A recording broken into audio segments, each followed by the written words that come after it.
You red button?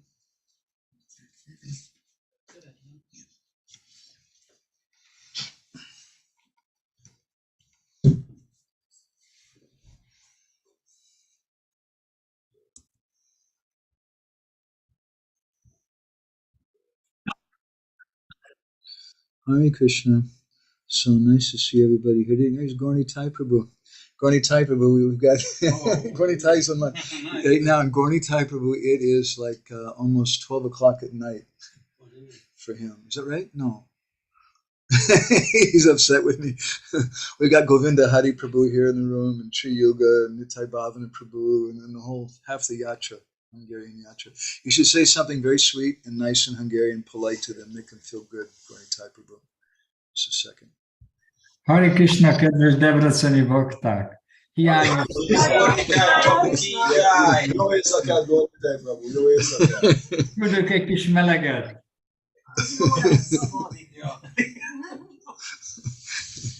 Hare Krishna, thank you very much. Okay, so we'll go ahead and start. Gauragraganya gana gocha goloruharam Gauranga gurachama gopyara kolpa briksham Gopala gada ratidam yati singha gora govinda deshi kavaram satatam namami Uttama adama kichuna bachila jachiya dileka kola Kahe premananda emona goranga hridaya dariya bola Bhaja goranga kaha goranga laha gorangira namare Jai jana goranga bhaje se hoya mara pranare Hare Krishna Krishna Krishna Hare Hare Hare Rama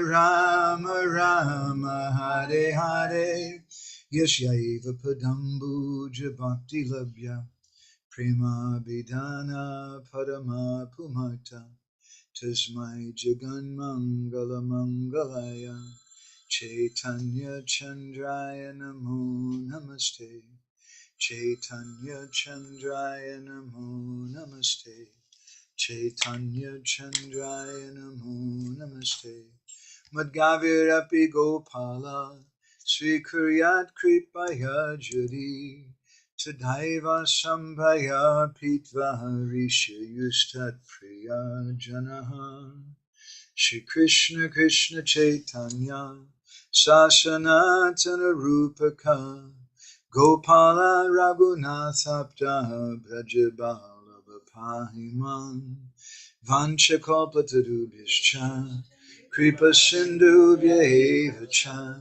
Patitanam Pavanebhyo Vaishnavebhyo Namo Namaha Jai Shri Krishna Chaitanya Prabhu Nityananda Shri Advaita Gadadha Shri Vasadi Gaura Bhakta Vrinda Hare Krishna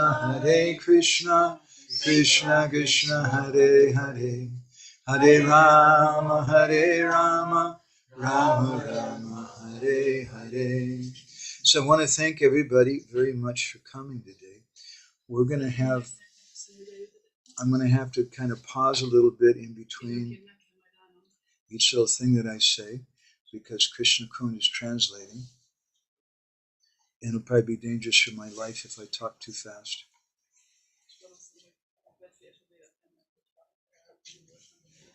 Again. So, it's nice to see Radha Jivan Prabhu. Are you back in Ypsilanti now? Back in Michigan? Yeah, I'm back at the farm. All right. Nice to see you. Kicked Siddha Hari Prabhu out of your room? He kicked me out of my room. Oh, now I'm downstairs. Now all the cows, he created a revolution against you. All the cows are against you now? No, one is always favorable. The other one's a little indifferent.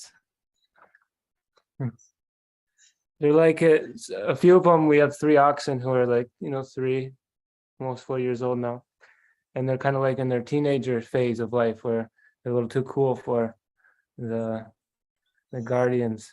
Yeah, I know that. When they're like smaller bulls, they're just like love puppies. They're really sweet, and then they get a little bit older, teenagers, and then become brahmacharis, and it's like we don't like girls, and we're tough, and they're hard guys. Gordy Typer was shaking his head. He knows also. He takes care of the cows and bulls and the Brajadam. All right.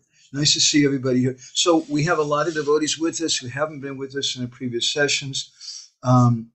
Mostly what we try to do every Wednesday night, our time, for the last several years, we've had like a group of devotees. We've been coming together and having some Krishna Katha. We went through the whole embankment of separation, and for over a year we had classes on Mangalacharna prayers, CC, and you were taking part in some of those too, yeah. And we gave classes on some of the different commentaries on the Holy Name, the Maha Mantra, and we went through also one good Pariprashna, that's right. We've been going quite a bit. So our main purpose is to create a group of devotees. And we should always understand that that's our main purpose in our Krishna Katha and our Kirtan. It's not for musical entertainment or for information. Sometimes we don't quite get that. But really it's to help create small, intimate sanghas. So we started some months ago on Prema-bhakti-candrika of Narottam Das Thakur. And we went through the Mangalacharna prayers, and we went through the first section where he glorifies, he gives a song, Shri Guru Charana Padma, and then he glorifies the Vaishnavas, because before we glorify the Vaishnavas, we glorify our Gurudev, and then the Vaishnavas. And now we're, in one sense, actually beginning with Prema-bhakti-candrika. It's not a bad point to start. This is, I pressed the button. Yeah. This is the second section. In the first verse, which establishes the foundation of the entire book. In the previous verses, he gave some Mangalacharna in that he established auspiciousness, and he established what is the subject matter of the book and what are the benefits of the book. Those are 3 different results of Mangalacharna. And now he's speaking more about, wow, we got the whole gang here today. We're speaking more about now what is the subject matter of this book, Prema-bhakti-candrika. Not to go back to our introduction in the beginning, but just to touch on it a little bit for some of the devotees who are here. Gour Babaji is famous as being illiterate, but it's actually not true. He's more literate than we are in the sense that he could read and understand Bengali. But in that culture, if you didn't understand Sanskrit, you were considered illiterate. And he couldn't read Sanskrit, but he knew Bengali. Someone once asked him, how can you get Krishna Prem? And Gour Babaji said, oh, that's very easy. Just go to the market and spend a few annas on Prema-bhakti-candrika. And you just read that. As one Vaishnava once described, one leading sadhu in Navadvip, he said that every day, all the Bengali devotees, when they get up in the morning, they should offer their obeisances to Narottam Das Thakur for giving us Prema-bhakti-candrika. Because in Prema-bhakti-candrika, he's given everything to understand the path of pure devotion and what is pure devotion, how to walk on that path and how to avoid different obstacles. So I want to finish fairly early today. And I'm also happy, too, to note that we got Natalie here and Brinda Sundari, too. So we're still discussing Brinda Sundari about maybe having it 1 hour earlier. It seems pretty good, tentatively pretty good, not for sure, but tentatively. So today we're starting the second section. And already Narottam Das Thakur in the previous songs, he spoke about Rupa and Sanatana Goswami, and he spoke about the books of Rupa and Sanatana Goswami. And now he's beginning Prema-bhakti-candrika. He says, Srimad Rupa Goswami, Prabhupada anukulyena-krsnanu-silanam. He says, Rupa Goswami has said in Bhakti Rasamrita Sindhu. Some Vaishnavas, they've said that there are different nutshell verses. There's 3 nutshell verses in the Bhagavatam and 3 in the Gita. And there's 3 in the Bhakti Rasamrita Sindhu. The most important verse, or the essential verse in the Bhakti Rasamrita Sindhu is a verse which Narottam Das Thakur gives in the beginning of Prema-bhakti-candrika here. It's a famous verse which probably most of you are familiar with. And I know that a lot of times we really try to unpack things in depth. But if we do that with this verse, then we'll be here easily for a few months, 1 session a week. And I don't want to do that. I'm hoping we can just give you a little basic understanding of this verse and the role of it in this book today. So this is Bhakti Rasamrita Sindhu 1:111, which is, do you know? Anyabhilasita shunyam jnana karamadi anavrtam anukulyena-krsnanu-silanam bhakti uttama. So I'm going to go ahead and put that on the screen also, on the computer. And Prabhupada translated this verse appears in Chaitanya Charitamrita in Madhya Lila chapter 19. And Prabhupada translates it there. When first-class devotional service develops, one must be devoid of all material desires, knowledge obtained by monistic philosophy, and fruit of action. The devotee must constantly serve Krishna favorably as Krishna desires. So Srila Prabhupada gives different definitions for this, different translations for this verse. The verse is very, very deep verse. And it's a very important verse for us to understand. I'd like to go back to Godhead magazine. This is an issue from 1960. Srila Prabhupada wrote in Delhi before he came to America. Prabhupada was always very, very fond of Bhakti Rasamrita Sindhu. And he started translating it in Back to Godhead magazine with the shlokas in a word-for-word translation, as he did Bhagavad Gita later in the Bhagavatam. So he gives a very long purport for this. I don't want to read the whole thing, but let's just jump into a little bit of it here. And Siddha Hari Prabhu, would you like to read? Can you see?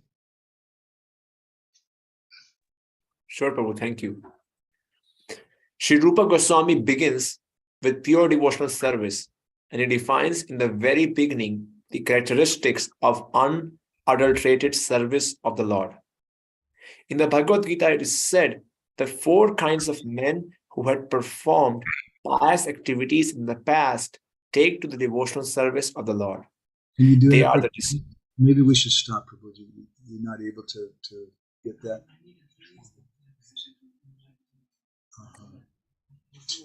If you're online.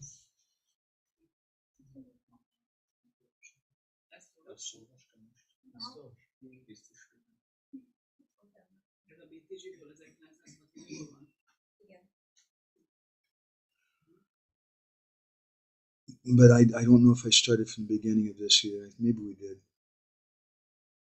It's a little hard for her translating with the voice over the computer monitor. You okay? So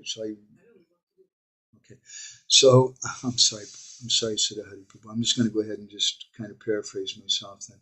So Prabhupada, first of all, he notes that Rupa Goswami begins by defining what is pure devotional service. Bhaktivinoda Thakur wrote a series of lectures later, which were compiled in a book called Bhakti Tattva Vivek. And it's based on the first part of Bhakti Rasamrita Sindhu. So the first thing he points out, he says that in the beginning you have to define what is bhakti. And bhakti means pure bhakti. He says just like if you ask for a glass of water, and maybe we're in India, and Tri Yuga Prabhu says, sure, no problem. He runs over with a glass and he goes into the ditch and he gets some water out of the ditch. you don't want to drink from that. Water means pure water. You shouldn't have to say that it means pure. It's obvious. So bhakti means pure bhakti. And Rupa Goswami, though, to make sure that we understand pure bhakti, he begins by defining it. In Bhakti Vinod, he says that if we don't understand what is pure bhakti and what is chaya bhakti, what is pratibimba bhakti, what is a shadow of bhakti or a reflection of bhakti, then we may become discouraged. Because we may not make advancement very much, and then we think, oh, bhakti doesn't work. The process is not good. So if we understand what is pure bhakti, first of all, and then the different impediments in bhakti, then we can understand, as unpalatable as it is. Devotees oftentimes don't like to hear these topics. They'd rather just hear, Prabhu, you just chant Hare Krishna and you go back to Godhead and just chant, dance, and be happy. And why be so depressing? And that's okay for Sunday feast programs. Certainly, we don't want to talk about we don't even talk about the four regular principles generally at Sunday feast programs. But if we don't understand something about what is pure bhakti and what is not pure bhakti, then we may become discouraged. But if we understand that, oh, the problem is with me, because I'm not fully surrendered, I'm not practicing properly, and because of that, I'm not getting a proper result, then that gives us some strength and encouragement. So Bhaktivinoda Rupa Goswami, in the very beginning, he defines what is pure bhakti. And Prabhupada, he speaks about the Bhagavad Gita verse. It speaks about 4 different types of men who take to devotional service of the Lord. The distressed, the person who wants wealth, the person who's learned,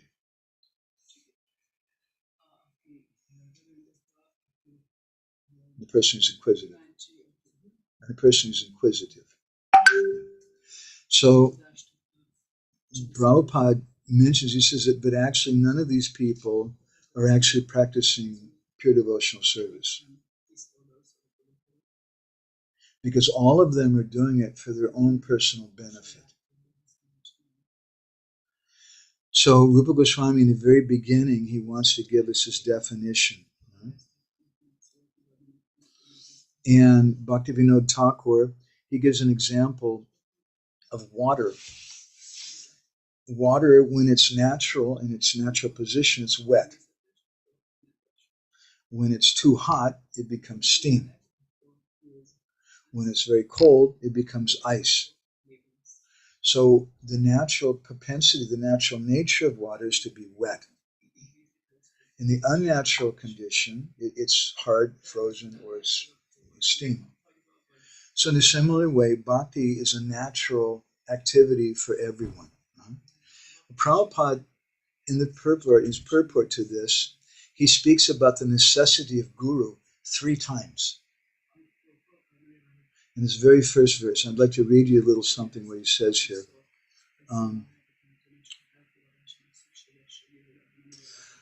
The primary practical work in devotional service, and he says that anukulyena-krsnanu-silanam means practical work.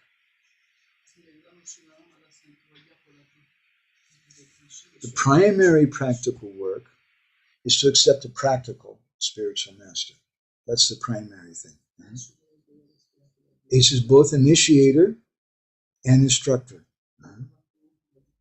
And then a few paragraphs later, he says again, the devotee must render service to the Lord, which is acceptable to him, and the neophyte therefore must take shelter of a superior devotee who is already engaged in the service of the Lord under the direction of his spiritual master.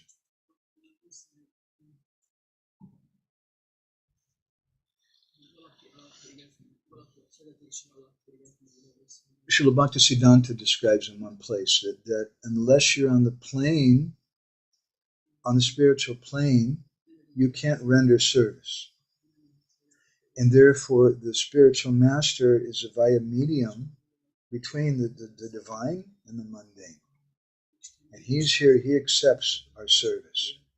And by his mercy, he puts us on the platform of divinity by accepting the disciple, by accepting the service of the disciple. So Prabhupada says the spiritual master is a via medium between Krishna and the devotee.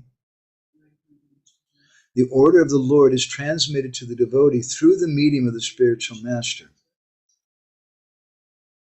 The order of the Lord is transmitted to the devotee through the medium of the spiritual master.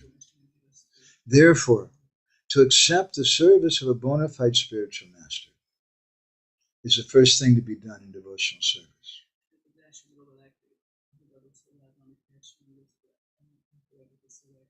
Then a few paragraphs later, Prabhupada again says, he speaks about Guru a third time. The bona fide spiritual master can give direction to the neophyte devotee on the principles of the primary stages of devotional service of the Lord. If one has not developed the aptitude of loving service of the Lord,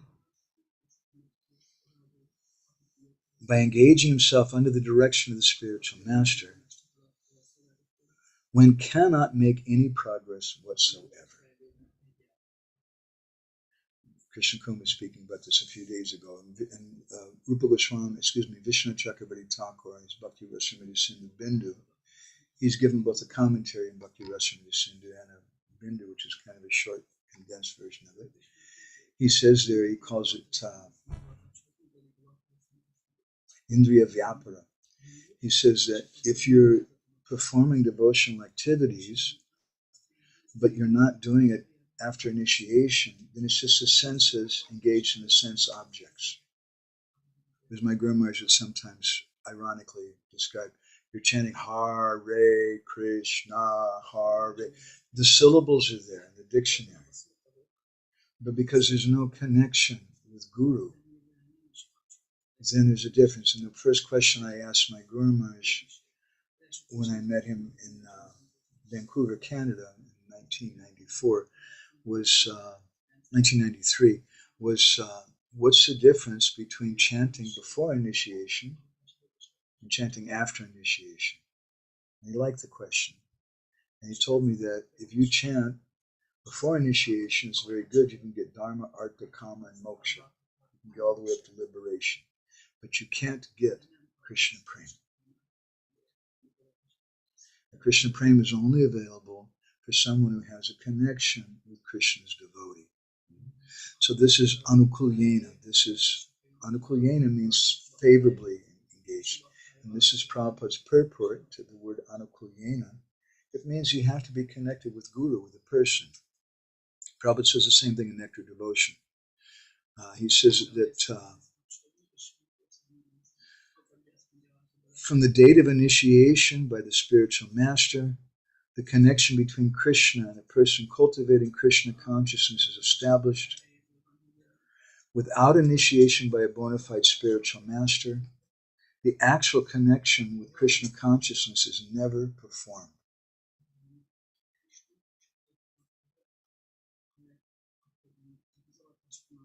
So it's a very, very important thing. We have to understand in Krishna consciousness that it's all about relationships. And that's the biggest happiness in Krishna consciousness, and it's the biggest suffering in Krishna consciousness that we have. Relationships are the greatest source of happiness and paradoxically also suffering.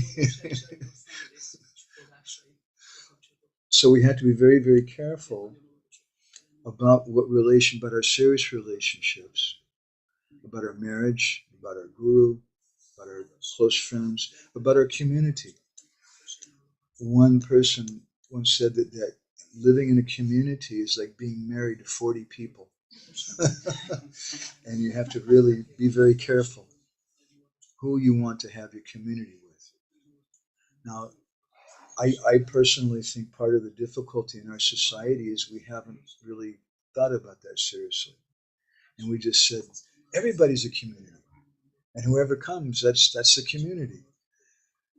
And so far it hasn't really worked so well. It has in some ways, But generally, if you go to Mayapur, there's a huge community there. But they're not always so united. But what's sweet in Mayapur is there's many little pockets. Now you have a Hungarian group, you have a Ukrainian group, you have a Russian group, you have a Mexican group. There's different little groups of devotees, and they come together and associate, and not just by their nationality or their language, but by their nature. And we should be careful to cultivate our community. We should be careful to cultivate who we want to have as our guru, because it's a very, very serious thing. So Prabhupada gives all this in his commentary on Bhakti Rasamrita Sindhu, the first verse. I'd like to speak a little bit technically about this verse. As I said, if we really got into this, your hair would fall off and it would scare you. It's extremely technical and very important. But I would suggest it's probably better meant for reading than it is for our discussion today. And I just want to cover some of the tops of the peaks of this particular verse. So mostly I'll be looking at Jiva Goswami's commentary and Vishwanath Chakravarti Thakur's commentary and his Bhakti Rasamrita Sindhu Bindu, and something from my Guru Maharaj. So Rupa Goswami speaks about what is Uttam Bhakti, what is the topmost Bhakti. And he uses the word anukulyena. The bij dhatu of shilanam is shil, which means to act, to practice, to serve, to worship, to meditate. It indicates some positive activity. And anu generally means to follow, but Jiva Goswami says that here it means continuously or always with, it means always with devotion. So Rupa Goswami is saying that Uttam Bhakti means anukulyena, that it's always being practiced, we're always doing something. But it's not just anukulyena, it's Krishna anukulyena. And by adding the word Krishna before it, Jiva Goswami says that it means that the service should be related to Krishna or Krishna's devotees directly. It should be anukulyena, which means favorable or friendly. And it should be anyabhilasita shunyam jnana karmadi anavrtam. There's two tatastha lakshana. Lakshana means a quality, and tatastha means a marginal or secondary characteristic. So these are the positive things. The positive things are it's Krishna anukulyena, it's anukulyena. The tatastha means the secondary things are that it's anyabhilasita shunyam, there's no other desires, and jnana karmadi anavrtam. I'm not going to pick this apart so much. Everybody's just going to die. It's too technical, but it's important for us to understand. If you just say anukulya means something which is pleasing. As a definition, Vishwanath Chakravarti Thakur says that's not enough. It's both too extensive and it's too limiting. Because sometimes when the demons come to fight with Krishna, a big smile comes on Krishna's face. Rupa Goswami in Pajavali, he says that Krishna was once telling Mother Yashoda, tell me a story. And so then Mother Yashoda started telling him a story. And when she got to the part that then Lord Nrsingadev came out of the pillar and he grabbed Hiranyakashipu. When she read that part of the story, a big smile came to Krishna's face. So that's anukulya. It gives Krishna pleasure to think about Hiranyakashipu dying, getting ripped apart, and his guts pulled out and put around Lord Nrsingadev. That's pleasing to the Lord. Huh? So if we just give that definition, then that would mean that Hiranyakashipu is a devotee. So that's not sufficient. And on the other hand, it can be too limited. And Vishnu Chakravarti Thakur gives an example from the Bhagavatam, where in the 9th chapter, the 10th canto, Krishna becomes angry when Mother Yashoda left Krishna and went to take care of the fire. So if you say that bhakti means something pleasing to Krishna, Krishna became angry at Mother Yashoda when she put him down, stopped nursing him, and went to take care of the milk on the fire. You got that? Okay. So if bhakti means then that it has to be pleasing to Krishna, Krishna has to be happy, then this is also not bhakti. The Mother Yashoda is not a devotee because Krishna became angry with her. And Hiranyakashipu is a devotee. Because Krishna smiled. So no, we don't accept that. So Vishnu Chakravarti Thakur says then that bhakti should be understood. Anukulya means a friendly attitude toward Krishna.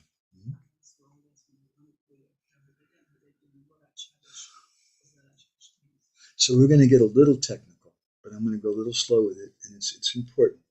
We understand this verse. I think pretty much everybody's heard this verse, right? Anya vilasita shunya, that we shouldn't have any other desires. And then Rupa Goswami says jnana, karma, adi, anavrtam. That jnana, karma, and adi, and the word adi means etc. And our acharyas have commented that adi there means fire sacrifices, it means varnasrama dharma, it means doing austerities, etc. like that. Those things should be anavrtam. They shouldn't be covering bhakti.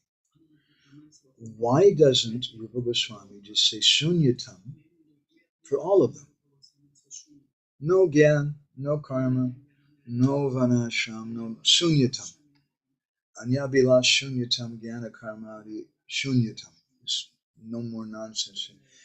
And Vishnu Chakravarti Thakur says, in his commentary in Bhakti Rasamrita Sindhu Bindu, that there's 3 types of gyan.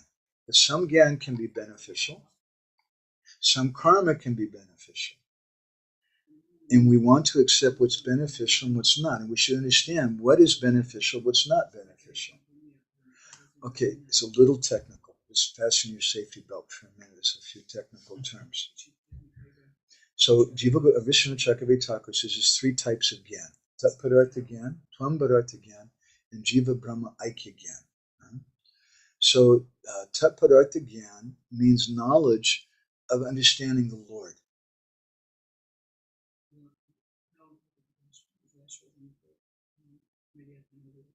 Tvam padartha gyan means knowledge, understanding myself as a devotee of the Lord, my relationship with the Lord. Jiva Brahma Aikya Gyan means knowledge, understanding the oneness of the Lord and the Jiva. So the first 2 are not opposed to bhakti, but the third is. So when he says anavrtam, it means that some types of gyan may be beneficial. And therefore, Srila Prabhupada, he gave our Bhakti Shastri. I have a number of friends. In fact, both Krishna Kund and I were involved with that at different times. I was teaching Bhakti Vaibhav and Bhakti Shastri different times in Vrindavan and in Mayapur. And I found many of the teachers, including myself, would sometimes become discouraged because, to put it in the words of one of the leading teachers there are a number of professional students who were coming, and they'd learned how to pass tests.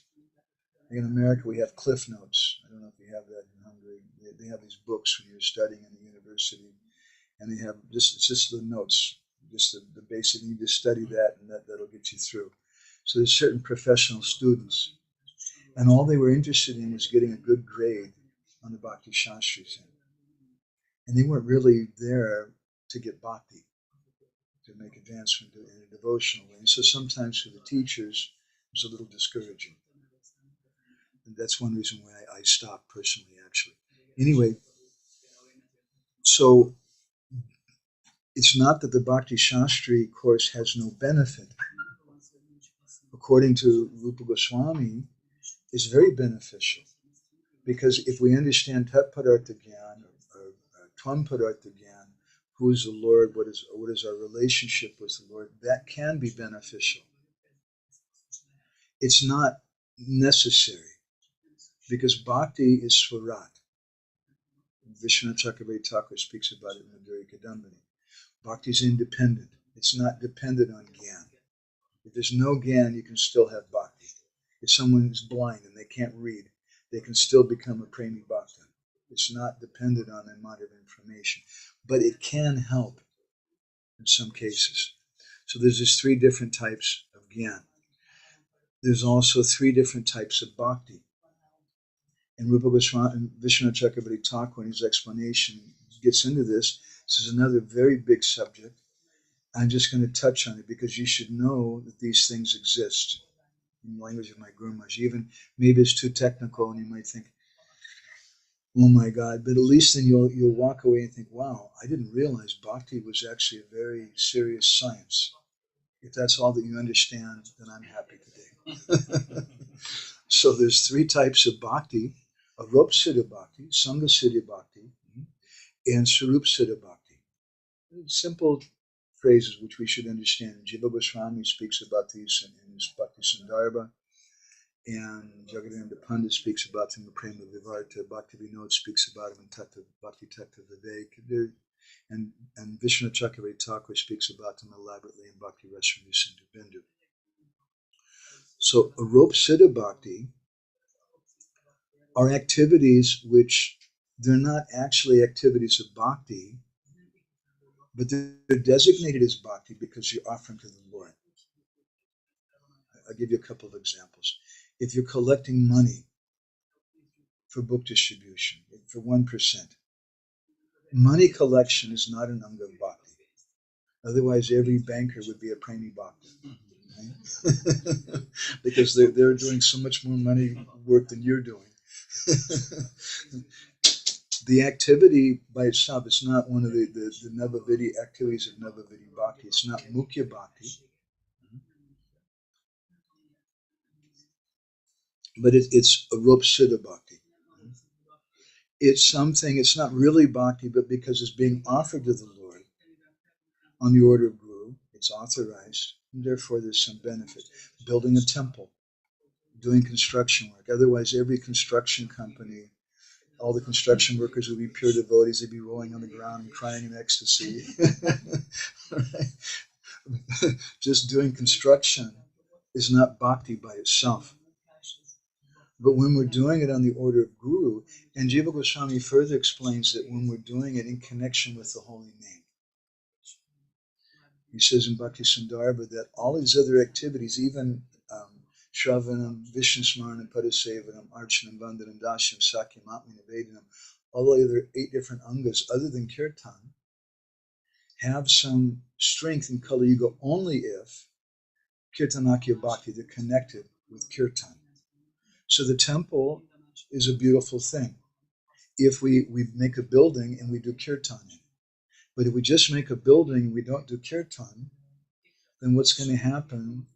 You're going to quarrel over it. That's what always happens over buildings. If you go to Jagannath Puri and you walk along the beach, you'll find it's packed with hotels, and then every so often there's a empty space in the middle of all these hotels.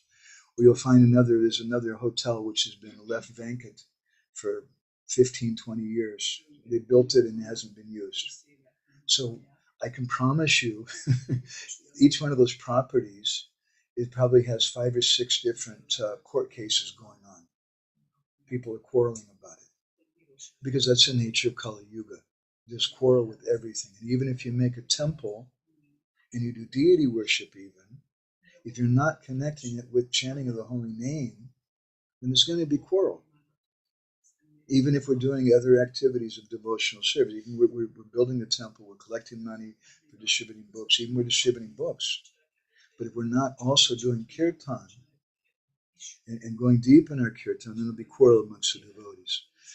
So aropa-siddha bhakti is something which is a rope. It's not pure but it's being offered to the Lord, so that there's some potential there of becoming siddha. Sanga-siddha bhakti. Sangha means association. These are activities which are associated with or favorable to the development of bhakti, but by themselves, they're not really pure bhakti.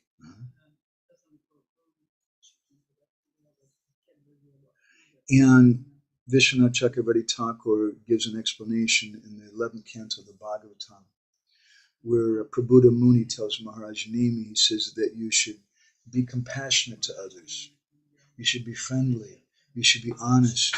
You should be clean. You should practice austerity. You should be tolerant. He gives all this list of long qualities. None of those qualities are bhakti. And again, just like the construction workers or the bankers, it's not just that someone is a gentle person, they're a devotee. I remember once doing Harinam with Sachinanda Maharaj in Germany, and we were in some big city, and we went past a beggar on the street, and he was on his knees with his hands. It was beautiful, actually, just seeing his humility and his intensity of begging. And Maharaj later commented to us that if we could beg for the holy name like that, how quickly we would make advancement. But that beggar by himself, he's not making advancement, because it's not connected with bhakti. But if he does that humility in connection with devotees, this is a very interesting subject. The Chaitanya Sikshamrita, which, by the way, Srila Prabhupada once said was Bhaktivinoda Thakur's most important book. He said that in Jaiva Dharma. He said, Harinam Chintamani, he said, that's for beginners. So he told Pradyumna once, don't ask me. He said, that's all about the fences and things. But Prabhupada really liked these two books, Jaiva Dharma and Chaitanya Sikshamrita. So in Chaitanya Sikshamrita, Bhaktivinoda begins by speaking about the importance of planting trees. He speaks about the importance of digging wells, especially next to the road, the trees and the wells. Now, we want to hear about bhakti. What is this digging wells and planting trees? Well, that's sanga-siddha bhakti. And how is it sanga-siddha bhakti? I'll explain. Because when I first moved to Jagannath to Orissa in 1993, there were trees lining both sides of the road from Bhubaneswar to Puri. And those trees you couldn't even put your arm around them. They're hundreds of years old. Someone said that some of them were planted by Maharaj Prataparudra 500 years ago. A few years ago, when they had the Navakalevaram of Lord Jagannath, he changed his body, they widened the road and they cut all those trees down. So, I want to just say something about the ecology, but there's a reason why people plant those trees, because that's a pathway for the pilgrims. And there's an old road that Chaitanya Mahaprabhu used to walk on to Puri, and there's so many trees giving shade. If you plant a tree, that's not bhakti. But if you plant a tree thinking some devotees may come by and they'll get some shade from the tree, maybe they'll take some apples from the tree or something. And if they do, and if one person's a pure devotee who does that, that's sanga-siddha bhakti. You can get so much benefit from that. So therefore, Vedic culture encourages those activities, not to encourage mundane activities, but because they're connected with bhakti. Similarly, digging wells, and if you go along the same pathway, you'll find there's many pukors, steps going down, some water there. For the pilgrims, when it's very hot, they could stop and take a bath, and there's a nice well nearby. They could drink some water, sit under a shade tree. And it's the same thing. You're digging the well by itself, or digging the pukor, the pond for bathing, is not a devotional activity. But if you're doing it for the benefit of the devotees, then that may be sanga-siddha bhakti. We practice humility. And some people, they say, Prabhu, just be real, And I guess their idea of being real is you just go and you punch him in the nose. You know? Half the devotees say, well, to tell you the truth, Prabhu, I think you're just a jerk. Boom. I'm just being honest, because devotees should be straightforward, right?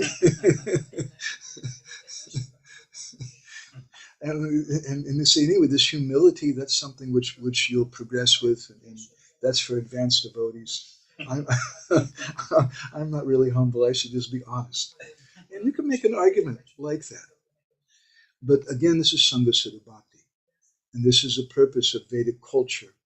There's many aspects of Vedic culture which are not by themselves bhakti. But when they're practiced in connection with devotees, they become bhakti. And giving respect is one such thing. I've seen, I mention a story sometimes, taking bath in the Ganga in Mayapur. Sometimes I've seen Hindus going there, and I've seen the children going and touching the feet of their mother, then their father, then the guru, and then taking permission before they go take bath, and everyone touching their head and blessing them. Now you may say, and it may be true, that that child's just a puffed up rascal, and he doesn't care, he's just doing it. He's not really doing it genuinely. But it touches the heart of the parents. It touches the heart of some senior person when we offer obeisances to them. I remember in Mayapur, gosh, it was probably 1997, there's so many sannyasis, and at one point I just kind of stopped offering obeisances, or at least maybe I offered obeisance just for 1 second or something, and then I felt bad. I thought, no, this is not good. I should be respectful. So I thought, the next sannyasi I see, I'm really going to sincerely offer obeisances. And so I saw some elderly Indian sannyasi. I didn't know who it was. I offered obeisances. I was down for a minute or two. Not a minute or two, but for a few seconds. And he saw me. And he saw, well, he's a little different. He's offering obeisances a little more seriously. And he called me over. It was Mahavishnu Maharaj, the older Mahavishnu Maharaj, who left some years ago. And what's your name? Who is your guru? And he was very affectionate to me. And just because I offered obeisances in that way. So you may say, but yeah, Prabhu, but I'm only going to offer obeisances to real devotees. But the problem is you don't know who is really a devotee.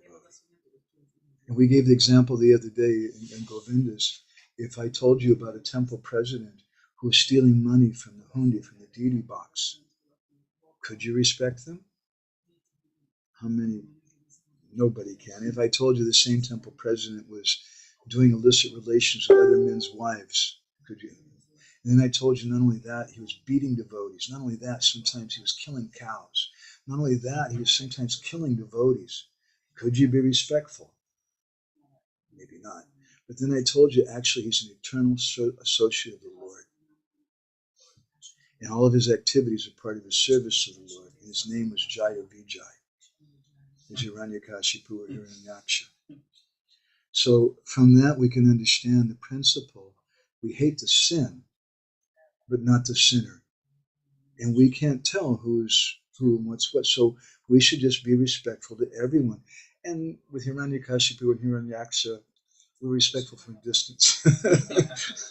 Maybe a long distance, so we don't eat off their plate.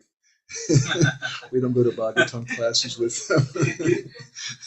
We don't inquire from them and take initiation from them. But we don't hate them. And Bhaktivinoda Thakur, he says that what is it? You remember? In Gita Mala, Bhaktivinoda Thakur. Yeah, Lila Pushtikar. Bhaktivinoda says that they're doing Lila Pushtikar, they're nourishing the pastimes of the Lord. So if we're humble and respectful to everyone, and even respectful to Hiranyakashipu and Hiranyaksha, because I don't know, maybe they're an associate of the Lord, I don't appreciate what they're doing. And we have to be very subtle in our behavior. I don't appreciate what Hiranyakashipu is doing, but as a person, I don't know who he is. And I'm still going to be respectful to him, just as Narad Muni is respectful to Kamsa. And Krishna is respectful to so many different demons. Chaitanya Mahaprabhu is respectful to so many atheists and persons. to teach us. We don't know who that person is. So if we act in a humble way, that humility by itself is not bhakti. But by practicing that, if you meet someone who is a devotee, and they like, wow, this guy's really nice, I really like, then you're making some benefit. So then there's svarupa-siddha bhakti. I'm going to have to go a little bit quicker.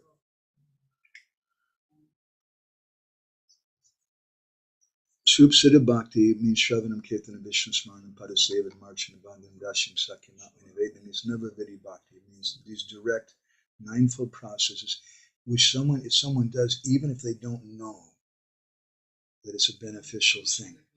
Prabhupada is an example once.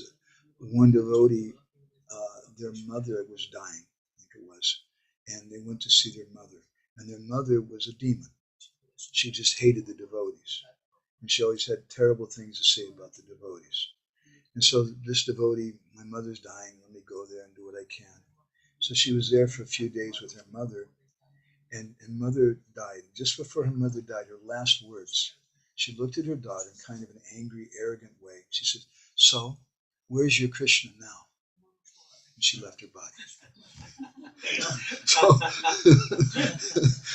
So that devotee later asked Srila Prabhupada, so Prabhupada said she went back to Godhead, or at least in some position to go back to Godhead, like a Jamil didn't go directly back to Godhead, but he did go back to Godhead in the sense that he got association with devotees. So those direct activities of bhakti, even if they're performed in a joking way, the padayatra comes by and someone starts making fun of the padayatra, Hare Krishna, and they're laughing and things. We get the last laugh because they're making benefit from that. And we're very happy that they do that thing. So that's svarupa-siddha bhakti.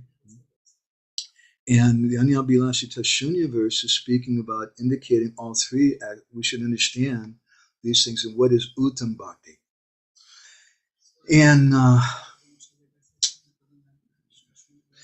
the word anavrtam, I should say something about this. It's a very interesting thing. It's a little complicated, but I think you'll find it interesting. I touched on it earlier. Why anavrtam instead of sunyata? Anavrtam means uncovered. So why not just, we don't want any of that stuff. Just kick it all out. No gyan, no karma. It's because some of it can be beneficial. So we accept some of it. Some varnasrama dharma, if it's daivi varnasrama dharma, done under the guidance of Guru, that can be beneficial for bhakti. But it's still not, bhakti is not dependent on it. And Prabhupada made that comment very clear too in his discussions about varnasrama dharma. It's not that varnasrama dharma by itself gives bhakti, but if it's sanga-siddha bhakti, if it's done in connection with bhakti, under the guidance of Guru, then it can be beneficial. So why anavrita instead of sunyata? To indicate there's two types. Vishwanath Chakravarti Thakur, he says that two reasons why it should be anavrita, not covered. Two ways that it may cover bhakti. Number one, you may think that, Prabhu, if I don't do varnasrama dharma, I can't make advancement. Bhakti is dependent on varnasrama dharma. Or you may think that unless I get a bhakti shastri degree, I'm not going to be able to make advancement in bhakti. It's dependent on knowledge. It's dependent on karma. It's dependent on good activities. I have to learn how to behave properly and be humble and things. I can't be arrogant or proud. Otherwise, it's not going to work. But Garuda can be an angry person. Not only that, he's a non-vegetarian also. He eats fish and different things. So what kind of karma is he doing? But he's a pure devotee. So anavrita means that it shouldn't cover bhakti in one of two ways. One is that you think that bhakti is dependent on it. The other is that you think it's the goal. And we've seen both cases in our society. Some people think, maybe they're not even conscious of it, but just their goal is to become a really good Brahmin and to learn how to do all this kind of stuff. I used to do that. Learn all this kind of stuff and chant mantras and tie your sikh in a certain way and do all these rituals and things and be a good Brahmin. or be a good husband, be a good vaishya, be a good whatever, have my system in varnasrama. That's the goal. And I'm doing bhakti to help me to get to that goal. Or my goal is to get knowledge. And I've seen a lot of people like that too. They confuse knowledge with bhakti. Because Jayananda Prabhu, he's okay. Right? But his classes were pretty simple. He didn't know so much. But if you go to Loy Bazaar, you can get commentaries on Bhakti Rasamrita Sindhu and Ujjwal Nilamani, and you can speak things that a lot of the sannyasis don't know. And then everybody respects you. And it's a very easy, quick way to get respect. So some people think that Gyan is the purpose, and that's what bhakti is really all about, just having some knowledge and some information. So it's none of those things. Bhaktivinoda Thakur, he speaks about 3 different types of devotees in connection with Varnashram Dharma, the Swanishita, Parinishita, and Nirupeksha. The Swanishita Bhakta, I'm sorry, I'm going fast, is one who thinks that I have to practice Varnashram. I'm going to go to hell. I won't be able to make any advancement. There's Swanishita. The Parinishita Bhakta, he knows I really don't have to follow Varnashram. If all that I do is practice bhakti, the people on the street that I'm speaking to, it's not necessary that this woman who's a gay, lesbian, transvestite, member of the 6 sects or whatever it is, it's all complicated today. She doesn't have to give all that up and become a chaste wife and to somebody. She can become a pure devotee with her tattoos and her body piercing and whatever like that, just as she practices the mukhya angas of bhakti, the primary angas of bhakti. That's all that's required. That's a Parinishita Bhakti. He understands it, but Parinishita Bhakti thinks, I'm practicing Varnashram because it's beneficial for me. It's a safety net, so I don't fall down and go away from bhakti completely. It's not what's helping me make advancement, but it's helping me to keep from falling down. That's the Parinishita Sadhak. The Nirupeksha Sadhak is a liberated soul, and they may practice Varnashram, they may not practice Varnashram. They don't really care about that. So I'd like to read you a little something from my Guru Maharaj, some comments that he made about anukulyena. This is from a magazine we printed. You have a copy for Nityananda Trayodasi. We called the article Anukulyena-Krishna. Krishna only belongs to Radharani.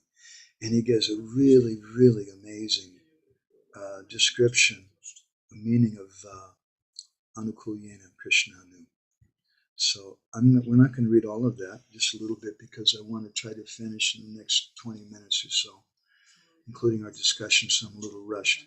So Gour Maharaj says, you can see this on the screen, and I'm just going to kind of paraphrase. He says it's a very confidential, deep philosophy. What does it mean? Mm-hmm.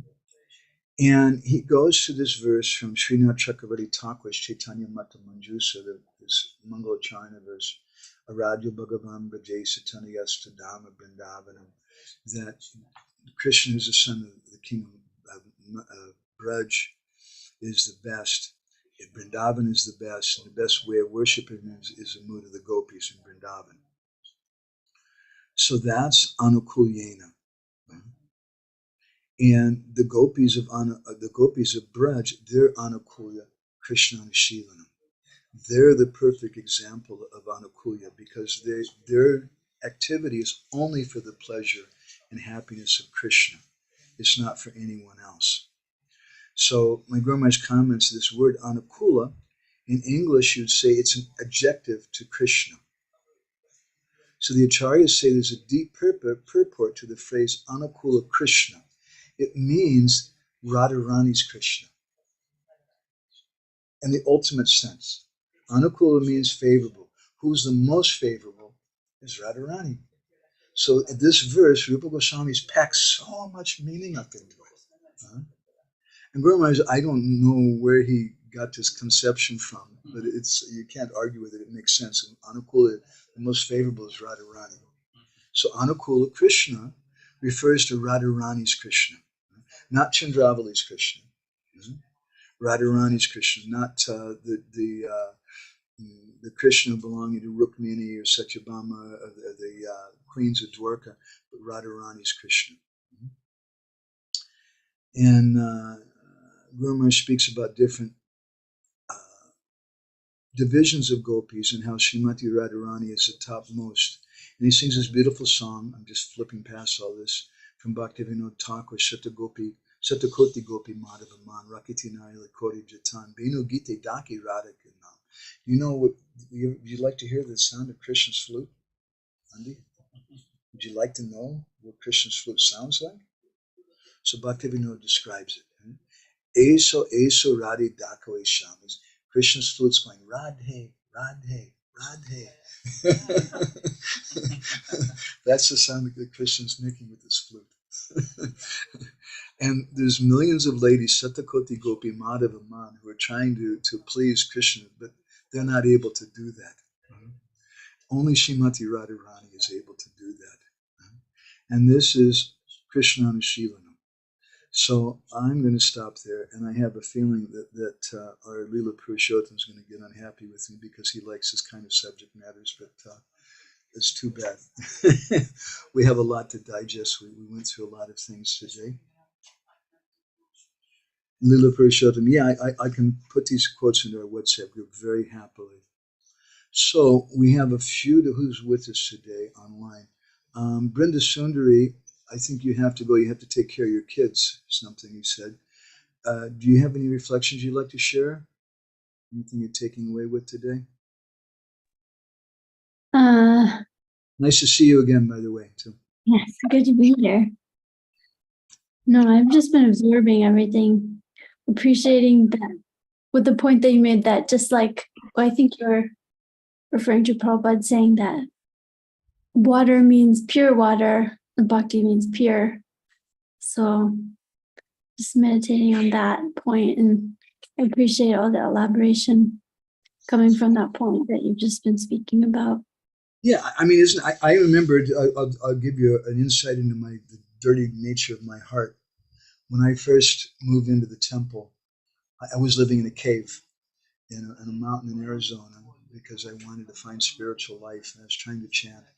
And anyway, I met the devotees, and Madhura Prabhu, the Festival of India, said, would you like to travel with us? And so they took me to Los Angeles.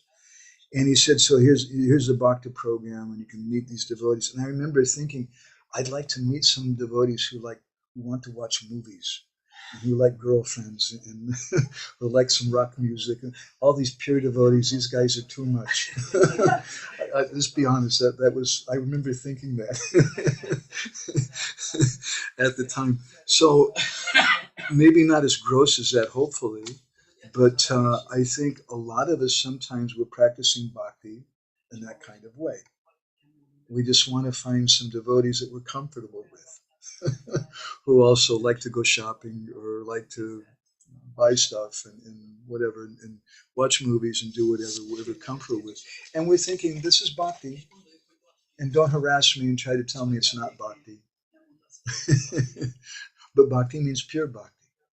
And therefore, Srila Prabhupada stresses again and again and again. Similar thing which Rupa Goswami, Vishwanath Chakravarti Thakur in his commentary stresses, that this verse, Anyabilasita Shunyam, is dependent on association with pure devotees. Otherwise, we can't understand it. And we just associate with someone who's just, like in Russia, there's so many, the Russian Orthodox Church, they pretty much hate the devotees. And I'm not against the Russian Orthodox Church. They're doing something. They're religious, but why are they so angry? Because largely, I'm sorry to say, it's become what Prabhupada called churchianity. And it's just some official thing for people to come, like a social club, and they have certain things to be a member. And I can see that also happening with us. You can see it, isn't it, Vrinda Sundari? Even in the Denver temple. Yeah, it's common. Yeah, and we have to be careful about it. Even if it's uncomfortable, we should say, this is what's bhakti and this is what's not bhakti. Yeah. Just like in a relationship, sometimes a woman, she's abused by her husband. but she's afraid if she says anything, she complains, then he'll leave her. So she tolerates the abuse. And that's not love. That's not a proper relationship. So a proper relationship is you're honest and you say, no, this is my limits and this is not pleasing to me. We have to define that. So similarly with bhakti, this is a relationship. And we have to define what is pleasing and what is not pleasing.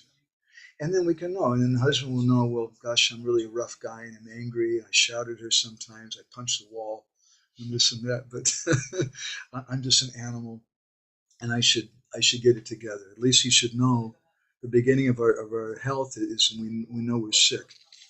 And you're a lot better with these social kind of things than myself. I think you studied a lot of this stuff.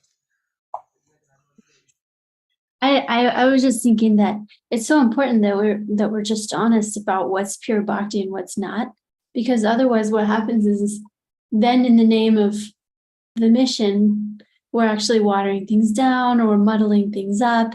And then it's further confusing people on what bhakti actually is. We're sort of normalizing an quote impure bhakti, but it's not really bhakti. And yeah, we have to be so careful all the time. There are people that come, just the other day, someone came and was like, I'll give this much money to renovate the temple so that we can create a, this and that and a carport for car puja. And we were like, oh, no. And so it was interesting because we were thinking, how much do we actually accommodate and how much do we just draw the line and say, hey, this isn't the temple for you. Like maybe you should go to the Hindu temple. Maybe this is not the place because we don't accommodate that. So just to be clear, no, we're focusing on practicing bhakti or striving to practice bhakti. But we're not doing all that other stuff. Yeah, if we don't pursue pure bhakti and the activities of pure bhakti, and we start thinking, well, pure bhakti is really hard, but the people not interested in it, but they're interested in yoga. They're interested in astrology. They're interested in vastu or this thing or that thing. And I'll teach this thing to get them to come to bhakti. But then you neglect the bhakti part. And all that you have is the vastu part. And it's going on in a lot of places. And then even intuitively, new people, they come and they just, nah, this is not for me. This is not what I wanted. They can understand. And Vishnu Chakravarti Thakur gives an interesting example, which is just pretty much what you're saying. He says that in regards to sanga-siddha bhakti, or he says that someone may do a shred ceremony. A shred ceremony is like a really hardcore ritual for the benefit of the parents, and Vaishnavas don't need to do it. You're chanting Hare Krishna, that's good. If your parents have left, then there's a Vaishnav ceremony. You invite all the devotees. You offer some prasadam to a picture of your deceased relative through Tulsi Devi. There's a little bit of a ritual. And then you give prasadam to all the devotees and you do kirtan. And that's our shred ceremony that we perform. And Srila Bhaktisiddhanta was very particular about that. But Vishwanath says that sometimes you can't avoid that. And so some people, because of the culture they're living in, so it's like some people, maybe they can't avoid the car puja. If you buy a new car and your parents say, my God, you didn't do a puja for your car, your Hindu parents are going to freak out. So you do the car puja, but you're just doing it externally. And you understand the real thing is I'm offering this to Krishna. But we have to be very, very careful with our temples. And the thing we have to be very, very careful about is when we start doing bridge preaching. And we start like the Bhakti Center in New York, which I love. And they have so much bridge preaching. They teach yoga. They teach Ayurvedic cooking. They teach so many things. But it's all Hare Krishna devotees teaching it. There's no bait and switch. We have that expression in America. You bait somebody with something, and then when they go for the bait, then you switch something else. And actually, we're not really here to teach about yoga. We want you to be a Hare Krishna devotee, and you switch. But in the beginning, if they understand, these are Hare Krishnas who obviously don't think yoga is the best thing. but that they're good at yoga. And they're nice people. And they also know about Ayurvedic cooking. So let me come and learn from them. And then you make friends with them. And the devotee says, hey, we have this Thursday night kirtan program with someone named Achita Gopi tonight. You got to come and check it out. And oh my God, the material life is spoiled. Like that. How is your program going, by the way? You have that new project you're doing there, right? Some kind of halfway kind of thing. Yeah, going okay. We started a reading group, so we're doing an introductory, like a reading an intro to Bhakti book group. It's a small group, but being clear about this is Bhakti yoga, this is Ashtanga yoga. I actually find a nice example to me is Satyaraj Prabhu. He has such an expertise in presenting Krishna consciousness. He's able to speak about Manjari Bhav and these really high things, Radha and Krishna, to people who are not devotees, who are not following regulated principles, like professors and scholars. And he presents it in an interesting way to them, and they become favorable. And he uses that as kind of a preaching. Instead of talking about Vastu or yoga or something like that, you can actually speak about bhakti if someone's expert enough. Yeah. So, all right. Brenda Suna, you don't know, she's one of our heroes. She's a temple president in Denver, Colorado, which means kind of like being a human sacrifice. Died for the sins of the Denver temple. Thank you very much, Brenda Suna. It's good to see you. Natalia, do you want to share anything? I think you probably got to go pretty soon too. Are you still there? Yeah. Hare Krishna, Natalia. Thank you very much. Hare Krishna. Yes, it was very much encouraging. Hold on one second. Natalia is in Estonia, and she's an aspiring disciple of Satyananda Maharaj, and she sees her children like 2 days a year, kind of like Sri Yuga sees his wife. Maybe more than 2 days a year.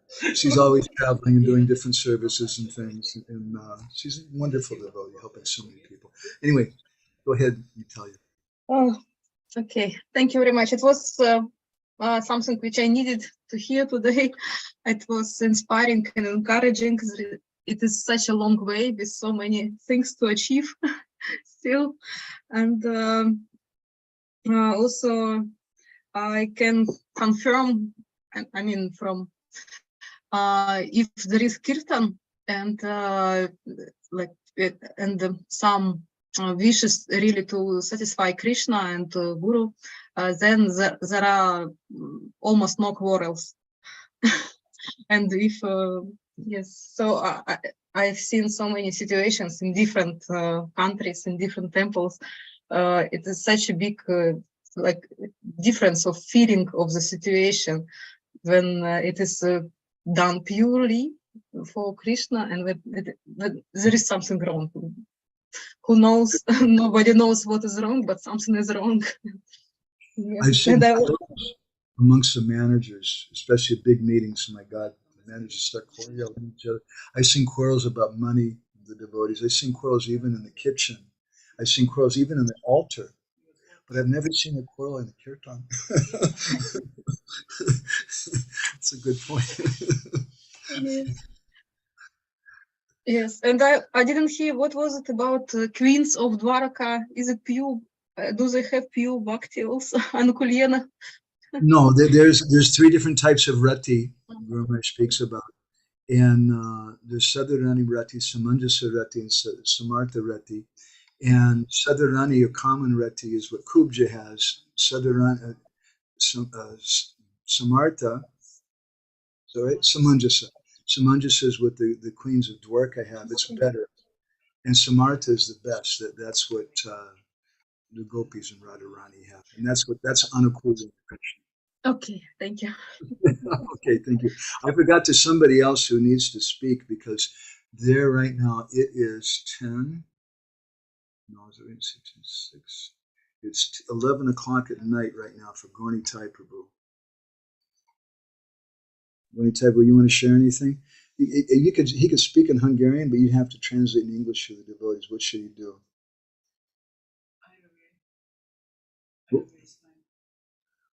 You can speak in whatever language you like, Prabhuji. You speak in Hungarian, the devotees shall be happy, but the devotees online won't know what in the world you're saying. Krishna couldn't like to translate. Yeah, that's great. Translator is very much needed. Once I tried to give class, and I should translate my class.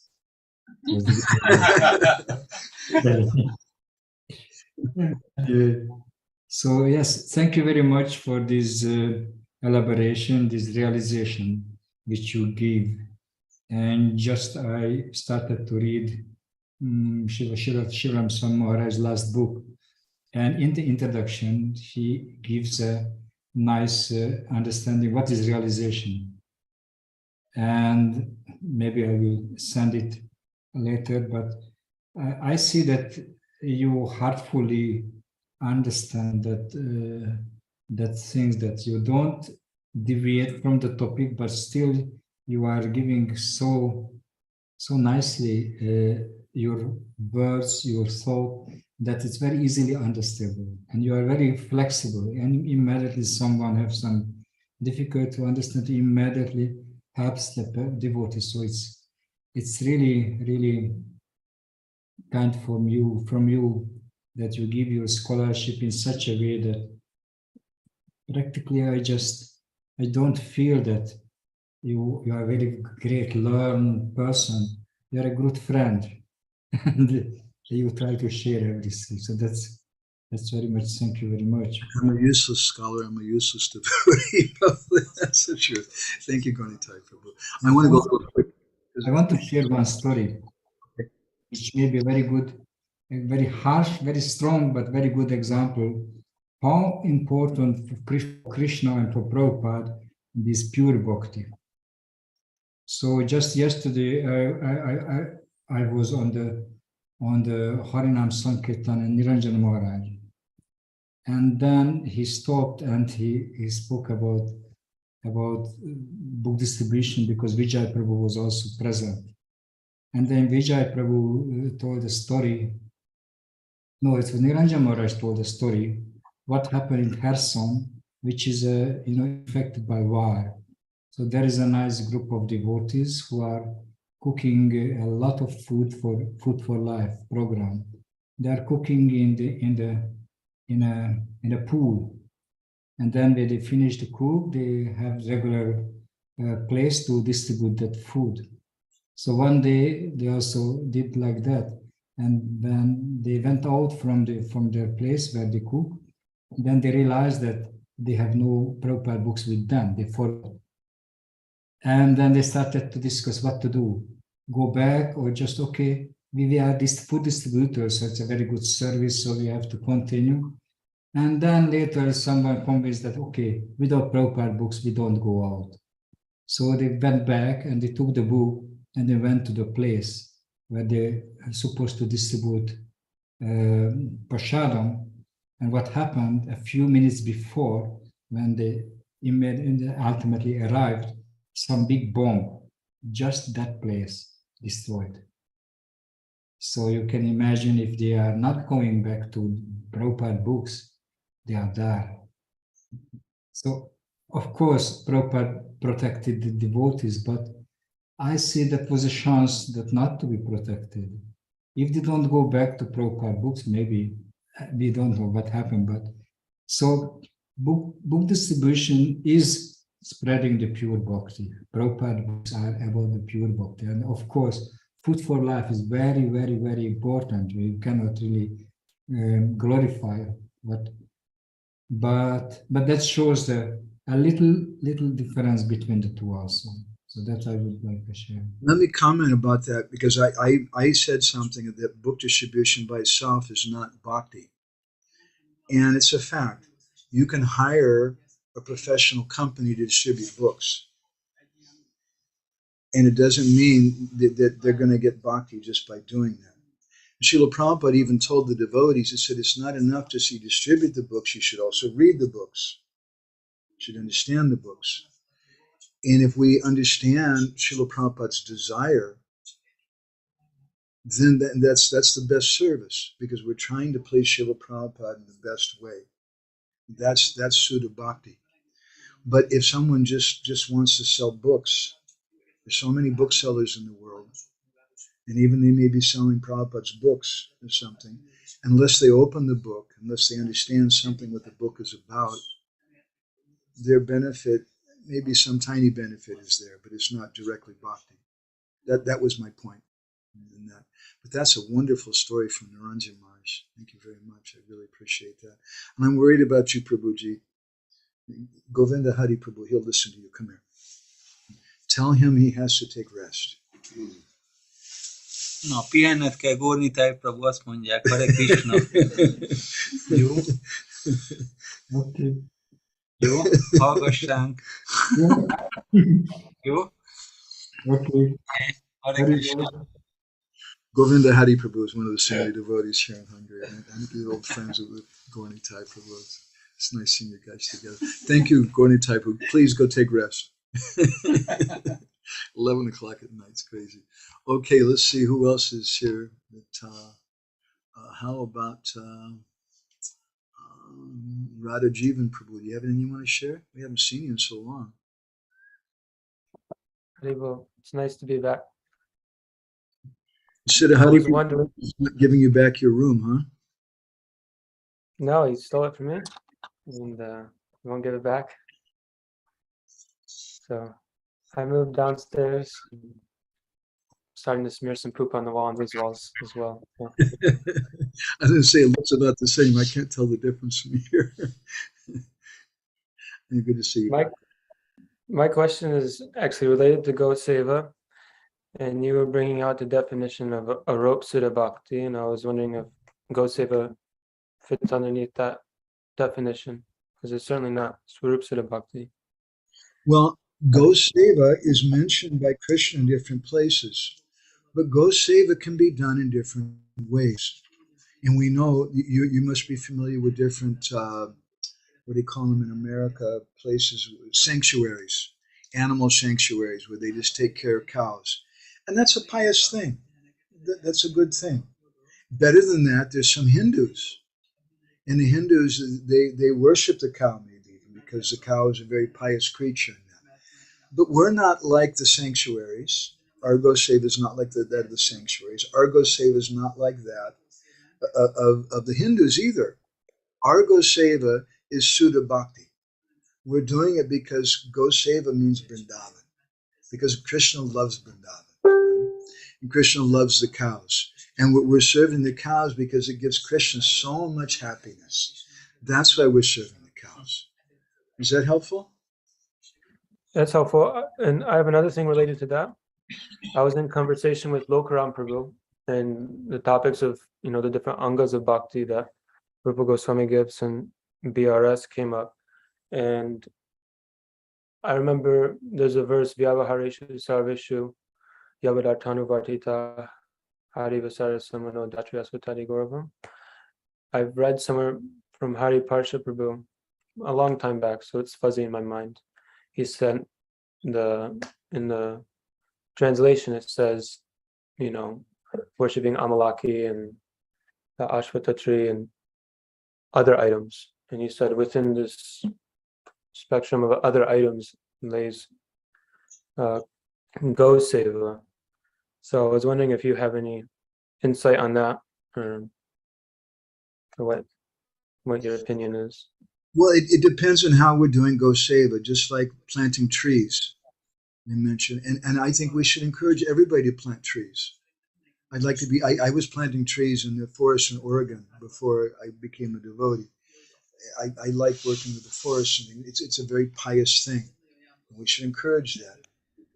But that alone is not going to give them bhakti. And we want to encourage people to take care of cows. But taking care of cows alone is not going to give them bhakti. But if they're taking care of trees, they're planting trees, as the example I gave, and some devotees benefit from it. And they please the devotees. Oh, who planted these trees? It's some nice shade on the way to Jagannath Puri. If someone's taking care of the cows, it's some pious activity, just like planting trees is a pious activity. It's sukriti. But it may be karma mukhi sukriti, just karma. But it becomes bhakti mukhi sukriti when we're doing it because I know the devotees like to have milk, and I'm doing it here in Hungary because Dwell Nitai Vijay Gauranga, they like to have pure milk. And so Shivaram Maharaj, he forbade the devotees from buying milk anymore from outside sources. And he told them, otherwise you just make milk from almonds or whatever. But the deities don't have any milk. The devotees don't have any milk unless you have bhakti milk. You have milk from the cows in New Brajadam. And now they're doing that. Not always so much milk, but it's coming. It's coming about like that. So it depends on our consciousness. Goseva by itself is not one of the activities of Navavidi Bhakti any more than planting trees is, or any more than book distribution is. But if we're doing it because book distribution is the most dear thing to Srila Prabhupada, because he really wants it, we're doing Goseva because Srila Prabhupada really wanted that, and because Krishna loves the cows, then that's Sudha Bhakti. And I know, there's one sadhu that I met some years ago in Vrindavan, Haridas Shastri, thank you, Krishna. He was considered to be probably the greatest Shastra, the greatest scholar in Vrindavan in like the last 100 years or more. Amazing sadhu. He published many books. So we're always collecting books in Hindi and Sanskrit and Bengali. So once we went to his ashram to get some books. And two things startled me about him. First of all, when he saw us, he looked like he was afraid. And he literally turned around and ran away from us.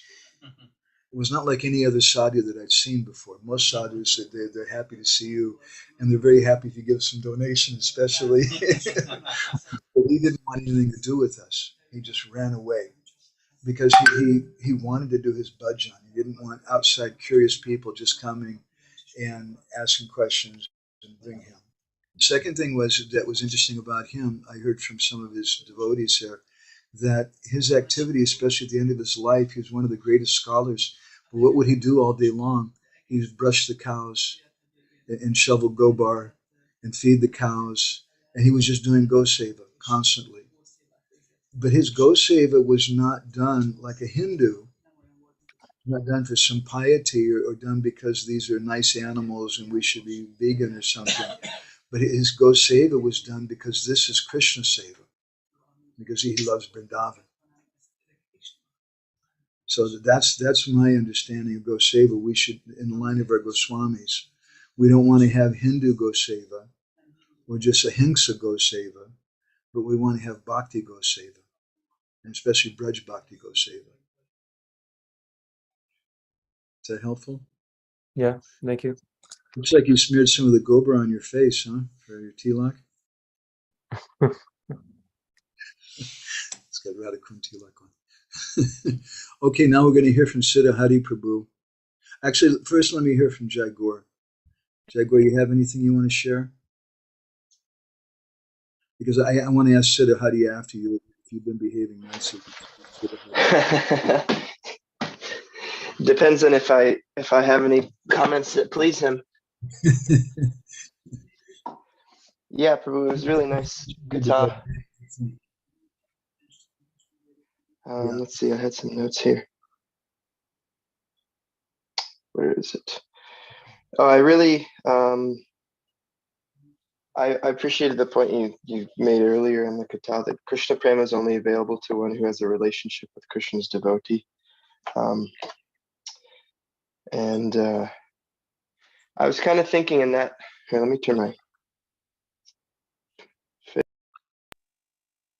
Hare Krishna. Hare Krishna. I was kind of thinking in that connection, some devotees may have had like, can you hear me? Yeah. I'm really sorry to say this, but I want to be a little quick because I'm feeling bad. The devotees will have to go to the restaurant. And I'm not keeping him here. So we'll try to be a little bit quick out of respect. Hey, Jaguar. Hare Krishna? Hare Krishna. Okay, sorry. Well, I think my internet was messing up here. What did you say just now? Rapido. Rapido. Okay. Well, yeah, the other point I appreciate, I'll leave my question for later. You're saying no matter what Anga of Bhakti we're performing, even distributing books without kirtan, they won't have any effect in Kali Yuga and there will be quarrel. I really appreciated that point. I was kind of meditating on, like, there's that book Vaisheshika Prabhu has written called Our Family Business. And sometimes I think about that. And I think that, yes, our family business is to distribute books, but what is it that we do at home? Because every businessman also has a home life. And what we do at home is we get together in the temples or in the devotees' houses and we perform kirtan together, because they have to have the people that get the books, they have to have that inspiration. They have to see what it is that they're inheriting, what it is that they're going to be doing in their home life. So I was appreciating that and thinking about that point. And then if you like to comment on that, otherwise I have one more short comment. Just real quick, Prabhupada said the best way to distribute books is in kirtan. Yeah. When both things are going on at the same time. When people are interested, it's a natural thing. They're getting purified in kirtan. Go ahead. And one thing kind of on another note I wanted to share was really cool. Lokaram Prabhu knows this devotee who got a hold of some tapes that hadn't been digitized before from the tape ministry in Italy. And he shared something with me, really cool. It was a room conversation or a recorded conversation with Ayendra Prabhu, and he and someone else we know very well were having a friendly debate on Nam Tattva. That was you. I think Leela Purushottam Prabhu might be interested to hear that. It was quite cool. Lokaram and I were joking. It was kind of like, my mundane American comparison was like, seeing some cartoon where like two of your favorite superheroes are collaborating at the same time. and they're arguing, well, why'd you kill the bad guy like that? You could have killed him like this. But, like that. It was quite wonderful. I ended up, I had an interesting relationship with him. It wasn't always, but I really, really appreciate him. And I think he really somehow appreciated me. I can say that. It was really sweet because you guys were kind of shooting shlokas at each other and stuff like that. But then a little bit at the end, he was saying, like, you were saying, you were appreciating him, that, that you just wanted to come and have his association, and whatever nice things you were speaking was because of his association. And he was saying that, like, he appreciated that. He's like, your kata was actually thoughtful, and we don't have a lot of that these days. It kind of seemed like you had given a Bhagavatam class, and then he had some comments to on that, and then you guys met afterwards. That's what it seemed like. But you were both appreciating each other. It was very sweet. It was ecstatic. Once in Vrindavan, it's a long story, but once in Vrindavan, I was supposed to give class in Party. I prepared for the class because I knew there's going to be like 5 or 6 sannyasis and 200 devotees there. So I show up 5 minutes before the class, look at the board, and I realize, oh my God, I prepared for the wrong board. So Sachinanda Maharaj was there. So I actually said, Maharaj, you should give the class. You're the sannyasi. Why should I? I said, no, I came on one day. Maharaj actually prepared for the wrong verse. And then Sachinanda Maharaj told me, he said, anyway, just say something about Jagannath Puri. It'll be okay. And so actually I did. And I spoke about how Mahaprabhu's 3 desires were fulfilled in Puri and not in Vrindavan. And it went really good. Everybody, and at the end of the class, all of a sudden you see someone running in from the side door. It was like Andrew Prabhu. And I kind of stepped on his heart a little bit, I think, of his attachment to Vrindavan. And his hand shot up and he kind of challenged me, and we had this. Anyway, thank you very much, Shivaji, for reminding me. Let's see. Siddha Hari Prabhu. Is Jagrupa giving prasadam? He's giving a lot. He's giving a lot of prasadam. Thank you, Prabhu. You're not really eating salad anymore, right? It's because you hang out with cows. You just eat vegetables all the time. You gotta. Well, right now we have Radharani and Gopal Prabhu who gives us the sweet association of cows and his cow seva, and I'm enjoying that in this room. And then Jagar Prabhu, blesses me with wonderful kirtans. He has gone hooked on to singing for hours these days. So every weekend we are, jamming out for many, many hours. Thank you. I'm just to be there with you guys. Thank you. Thank you. Something quick. Can you share? Prabhu, one thing which I remember from your class, you were mentioning this, that which stuck with me at this point regarding how many devotees study for Bhakti Shastri or other courses, and often it's only for grades.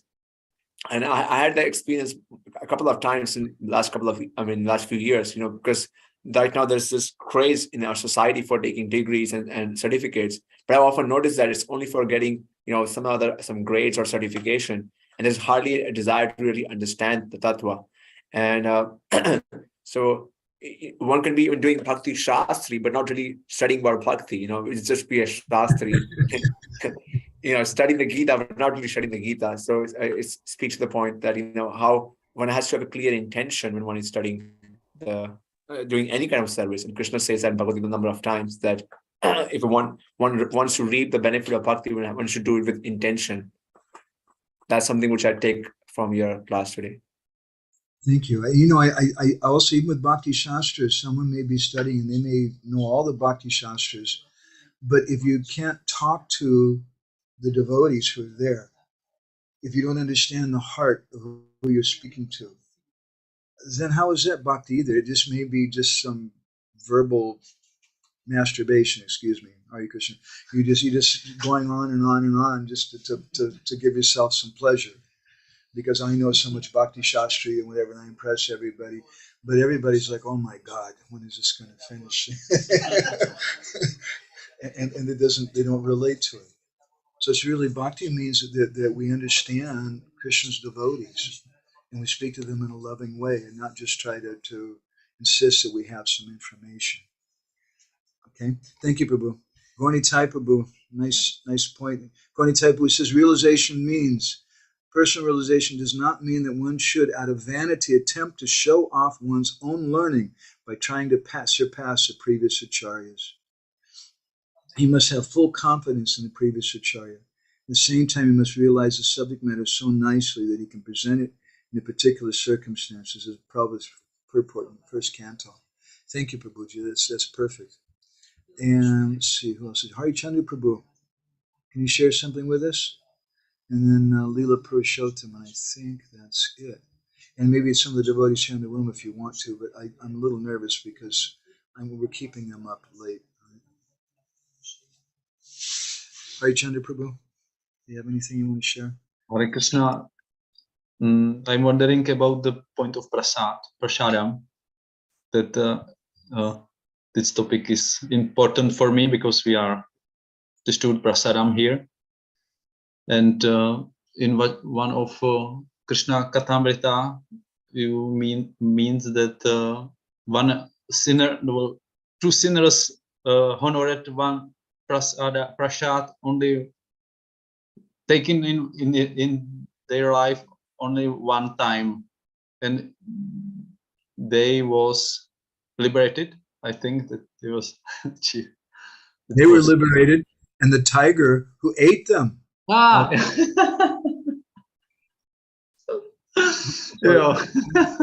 going to tell the whole story later on, something, but he's mentioning how two sinners just once got some prasad and they got liberation, and the tiger who ate them also got liberation. It's a story we told in one of our magazines, Pancharatrika literatures. Yeah, prasadam distribution, we should be very careful. Bhakti Vikas Maharaj was very concerned about that. I appreciate that.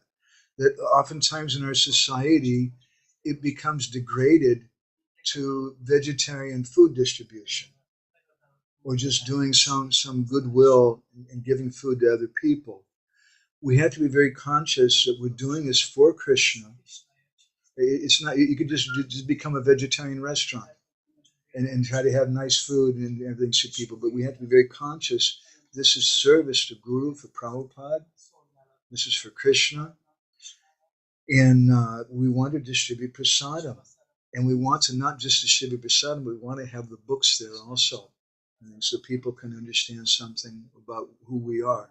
So many times devotees, I know in India, there's some places where devotees have collected huge amounts of money, and they buy huge amounts of bhoga.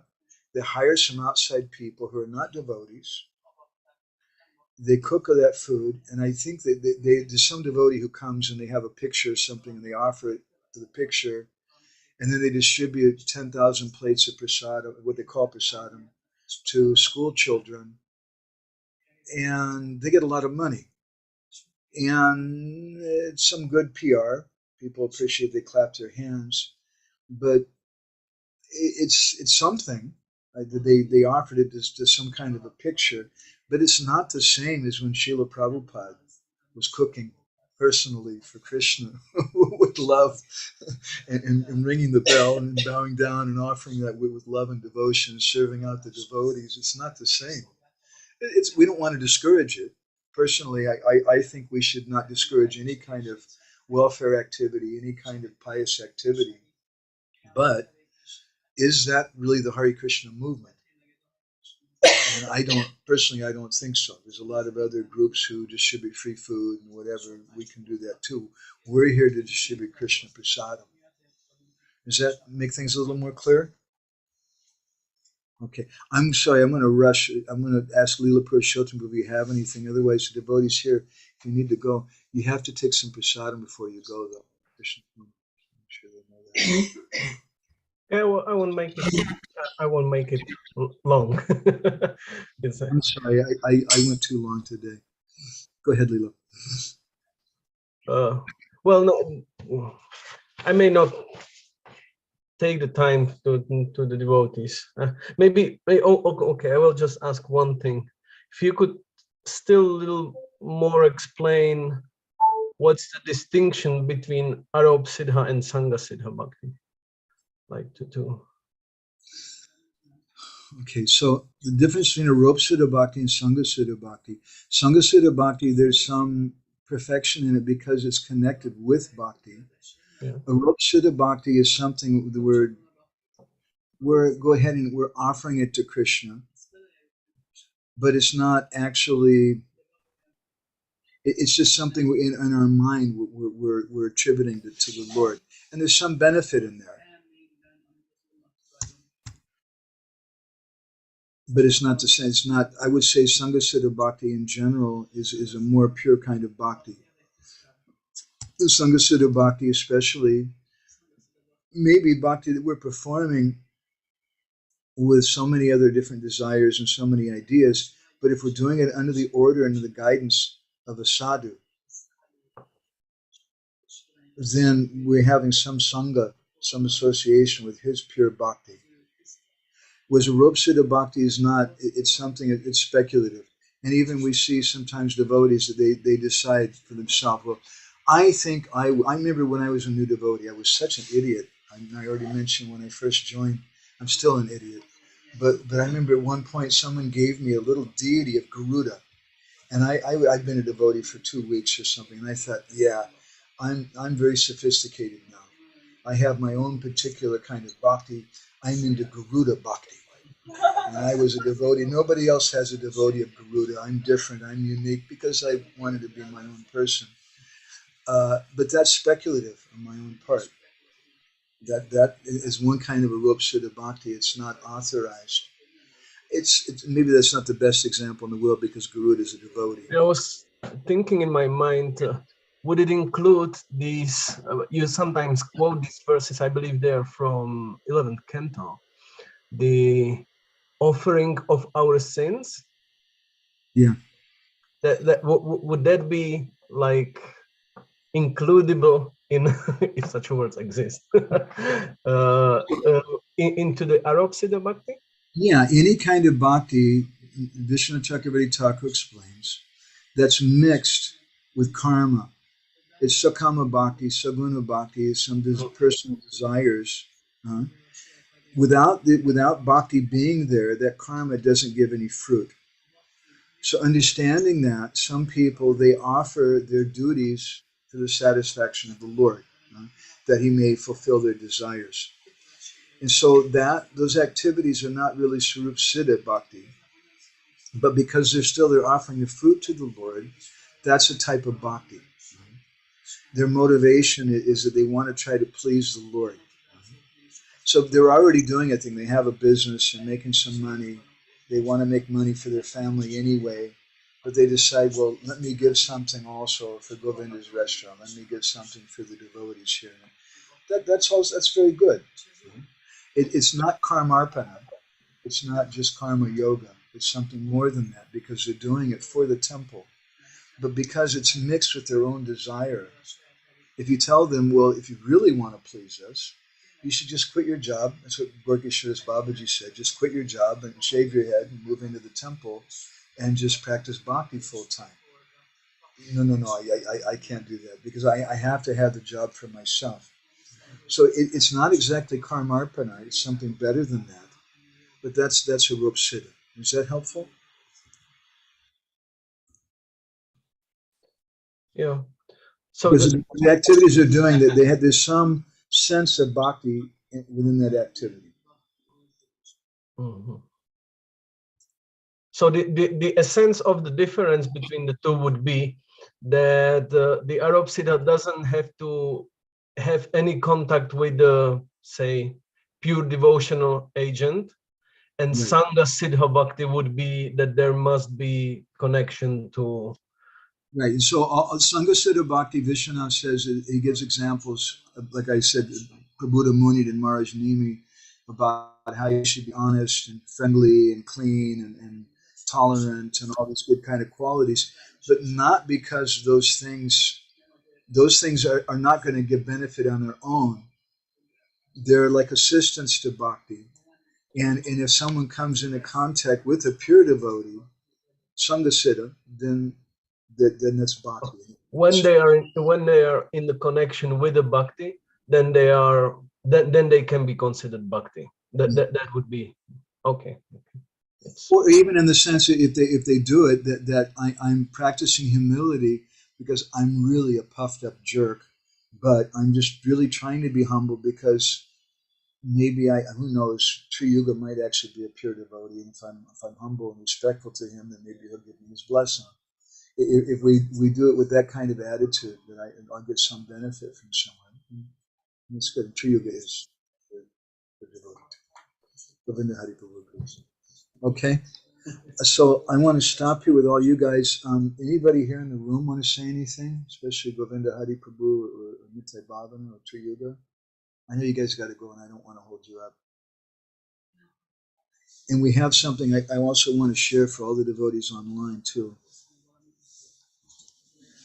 because we were thinking about everybody today. So we're offering some very nice halava to everybody. You can all enjoy it very much. Only Krishna can eat with their eyes. Krishna Kun's chastising me. But you can remember something about it anyway. Krishna Kun's nice halava. Nitai Bhavana, do we have something?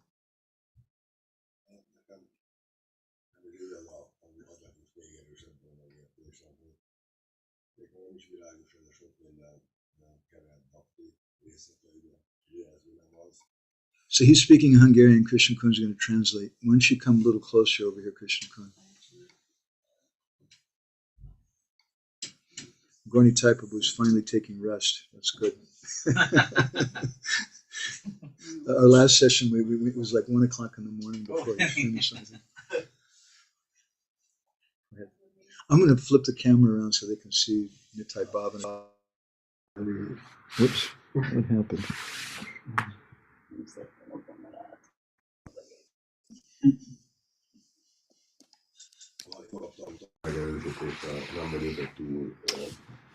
analizáló, intelligens ember. I'm not a very intelligent, analyzing person. It is motivation.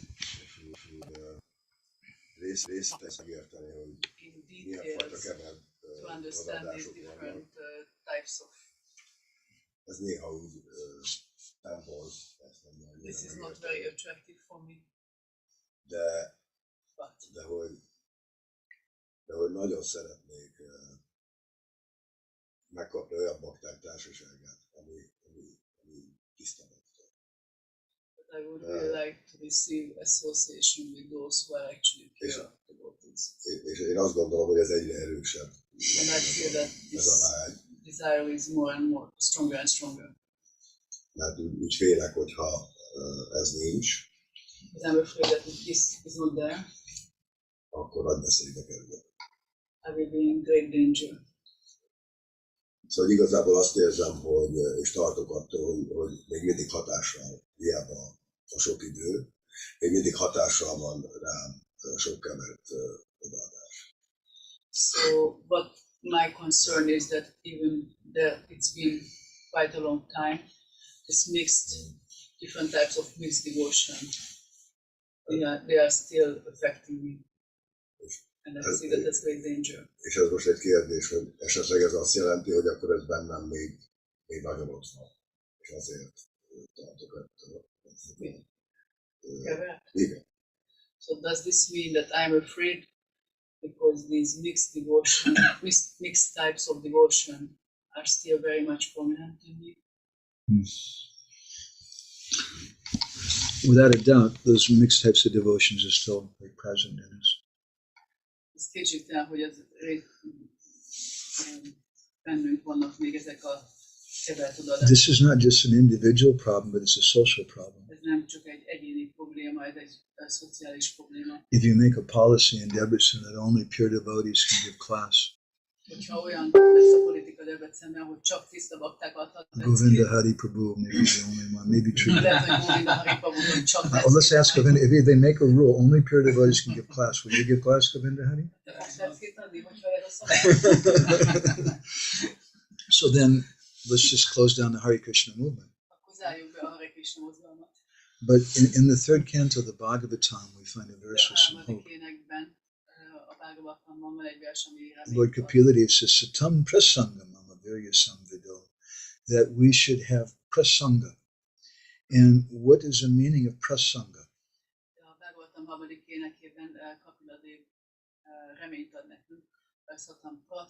It's a little technical. What's the necessity of having the prefix pra before the word sangha? In other words, what's the difference between satsanga and satam prasanga?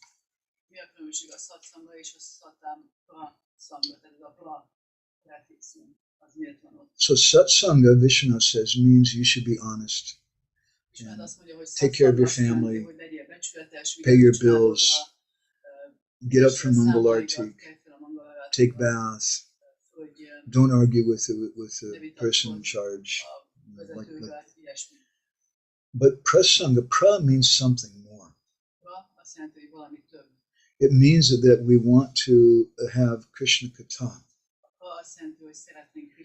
And it means that the sangha, and the sangha may not be pure. If you ask, if we say there's a rule, only pure devotees can give class, then nobody's going to give class. But if you make a rule that in class, all that we can speak about is pure bhakti, that's also not so easy to do. But that we can probably accomplish. And if we do that, then there's hope for our society. Because then we're always keeping in mind the goal. We're always being chastised by Shastra. We're always associating with Srila Prabhupada and our acharyas. So that's why Prabhupada told the devotees to give class, even if they weren't pure. But we should always be very careful to repeat what we've heard from Prabhupada and previous acharyas.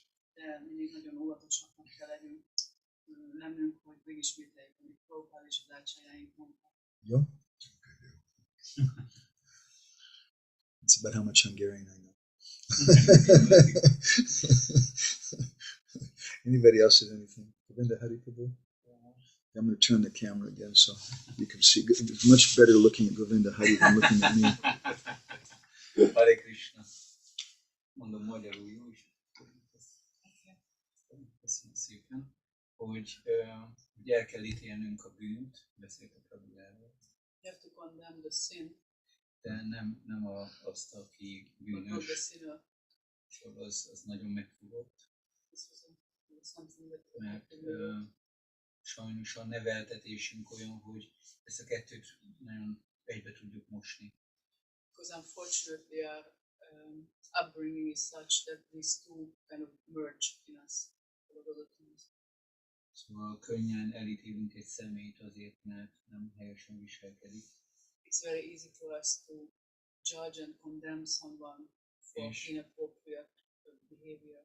És az befolyásol bennünket, hogy hogyan társulunk azzal a személlyel. And that will influence us in how we are associating with that person. Milyen bizalmat adunk ezután neki. What kind of trust we are giving them after that? Mennyire akarunk hallani tőle. How much we want to hear from him. Mennyire akarjuk követni őt. How much we want to follow her. De ezt a kettőt külön kell választani.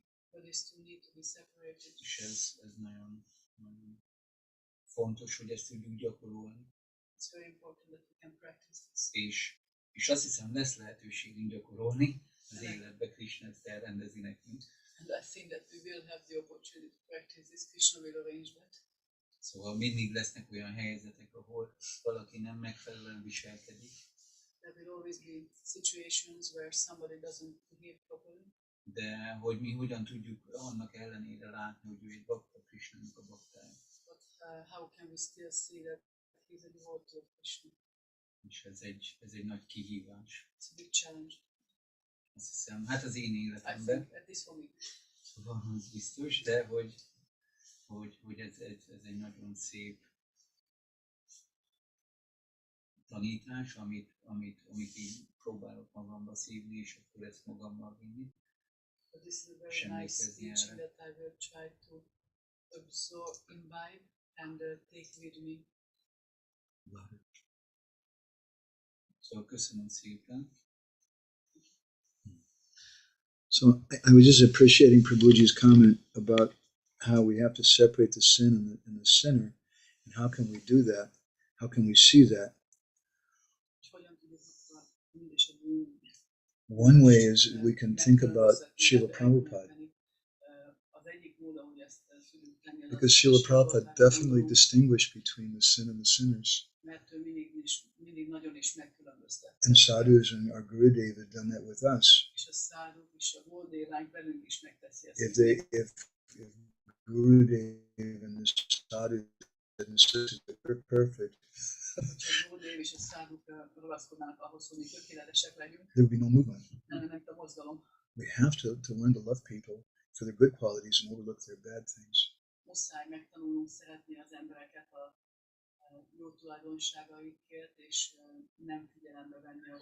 In the material world, we call that marriage. So, we're looking for someone who's going to love me in spite of the fact that I'm a jerk and that I'm angry and I'm rude and I'm ignorant. Valaki olyat keresünk, aki szeretni fog minket annak ellenére, hogy mérgesek leszünk könnyen, és csúnyán viselkedünk, és bunkók vagyunk.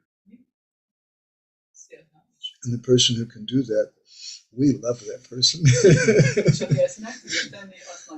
And when someone meets a devotee who can do that also, we just love them.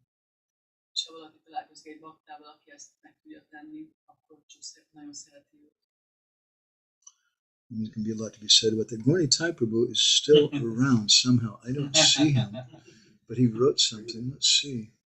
I don't see him. Where is he at? Oh, there he is. Okay, I see you now, Gaur-Nitai Prabhu. He's still awake. You get somebody write to Shiva Ram Maharaj and tell him, okay? He says, dear Prabhus, don't take it as a rebellion against the will of sadhus, but this prasanga is so enlivening that I cannot sleep. It's like a big sankirtan before the deities or the leaders sharing his deep realization about the love of pure devotees, and other devotees also sing and dance ecstatically for hours and hours.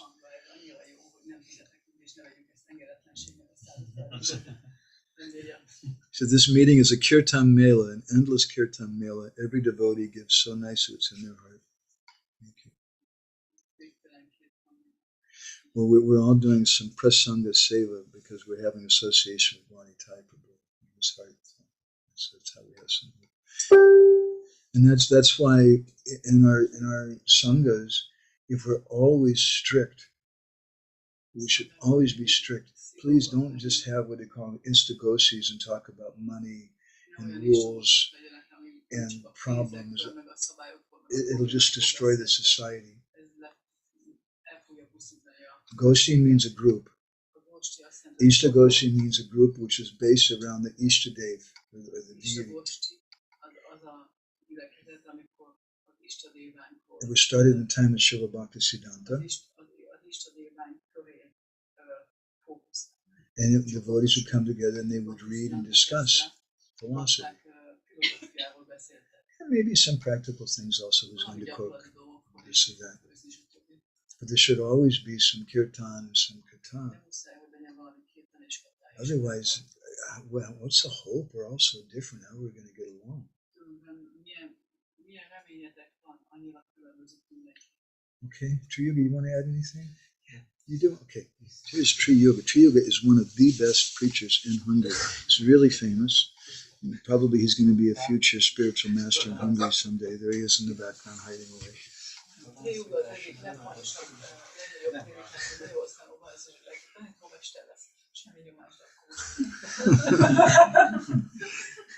You can tell Tri Yoga he's the one who has a bright red face right now.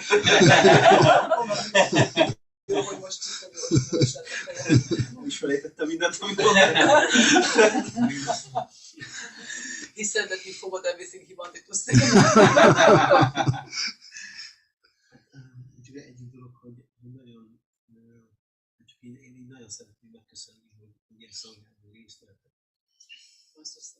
Thank you for being allowed to take part in such a song. Mert hogy úgy nagyon biztos, hogy írottok el valamit, de hogy úgy másoknak biztos ilyen szerencséjük van, hogy sokszor tudnak Krisna katában lenni, de nem mindig jön ez össze, és nagyon jó, hogy valaki ezt megmutatja nekünk, hogy ők megcsinálni, vagy megmutatja. I'm sure that I'm making some mistakes, that I don't get this fortune very often. Maybe other devotees get this opportunity often, but somehow I'm not managing this to actually hear about Krishna. It's really nice to take part in somewhere where you can actually hear about Krishna. És nagyon szeretném ezt úgy megtanulni, hogy kell mit lássunk baktákkal, hogy tényleg Krishna katában. I would really like to learn how to do this, that we actually speak Krishna katha. És hogy nagyon jó, hogy Radharaninak ezt így a példáján keresztül megtanulta, és nem úgy, mint a bhakti-candrika lehet. Csak így számomra valami elméleti dolgot. Through your example and not through being a bhakti-candrika teacher. Nem is ki mondtam. Baktával beszéltem, és akkor ő mondta, hogy igen, hogyha az ember a tűzhöz közel van, akkor ő minél többet van a tűzben, akkor ő is tűzé válik. I was associating with one devotee, and he was telling me that yes, if someone is near the fire, then more and more times he spends with the fire, then he becomes also fire. És hogy így, amit Titájbában akkor is mondott, hogy igazából talán ez a kulcs, de nem úgy csinálni, hogy valahogy közel kell lenni azokhoz a baktákhoz, akik ott van ez, és akkor velük kell társulni. And Titájbában also mentioned this, and maybe you can correct me if I misunderstand this, but somehow this is the key, that we have to go closer if we see such devotees. És csak ebből a társulásból, ebből a hallásból fog jönni az egész. And by this association, and by such hearing, this will manifest. És akkor még a tehenek 20 év állókat még egy valamiben. And about Gour Seva, I wanted to say something. És akkor pont pár nappal ezelőtt tartottam leckét Budapesten, és pont ez volt a téma. I gave a class in Budapest a few days ago, and this was the topic. És hogy olvastam, hogy van egy nagyon szép leírás a Krishna könyvben, akkor vagy a Srimad Bhagavatam a 10. énekben Krishna mennyire szereti a teheneit. There's a beautiful description in the 10th canto of Srimad Bhagavatam about how much Krishna loves his cows. És akkor ott le van írva, hogy néha megcsókolja őket, megpuszilja őket. And there is a description about him kissing them. És hogy ami nagyon-nagyon tetszett, és annyira így valahogy így beugrott ez a kép, ahogy hallottam, hogy így a kezéből itatja őket, hogy így a kezéből itatja a tehenet. And he often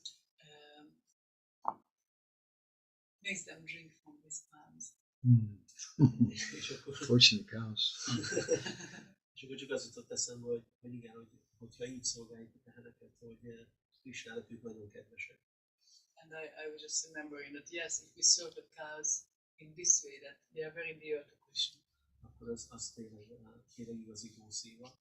That's real Gour Seva.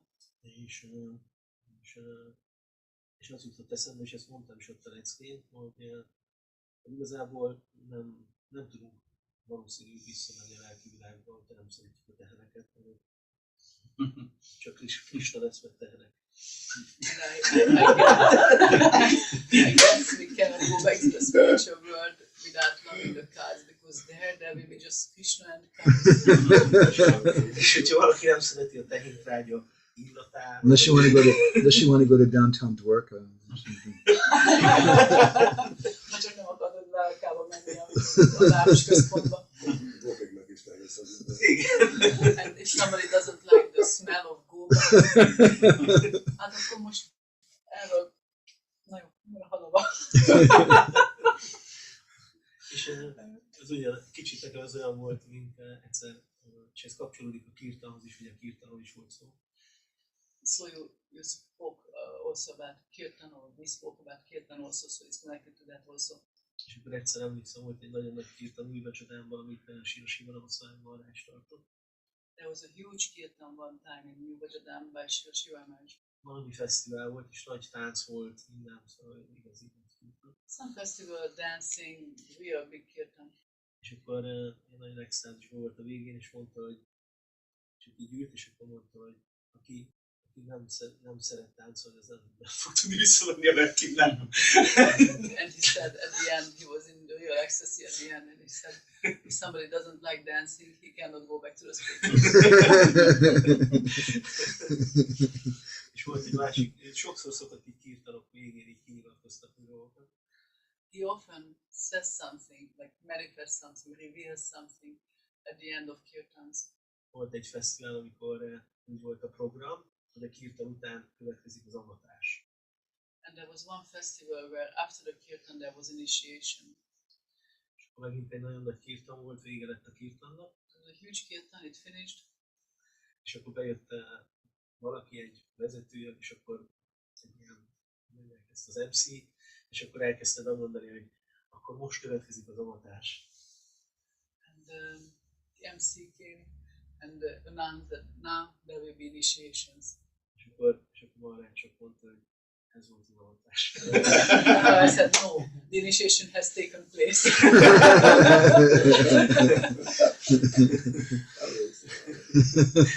De ilyen nagyon ilyen. Úgy mondta, hogy ez volt az avatás tényleg. Fakir Mahaprabhu used to tell us, when he used to speak so much about the same topic.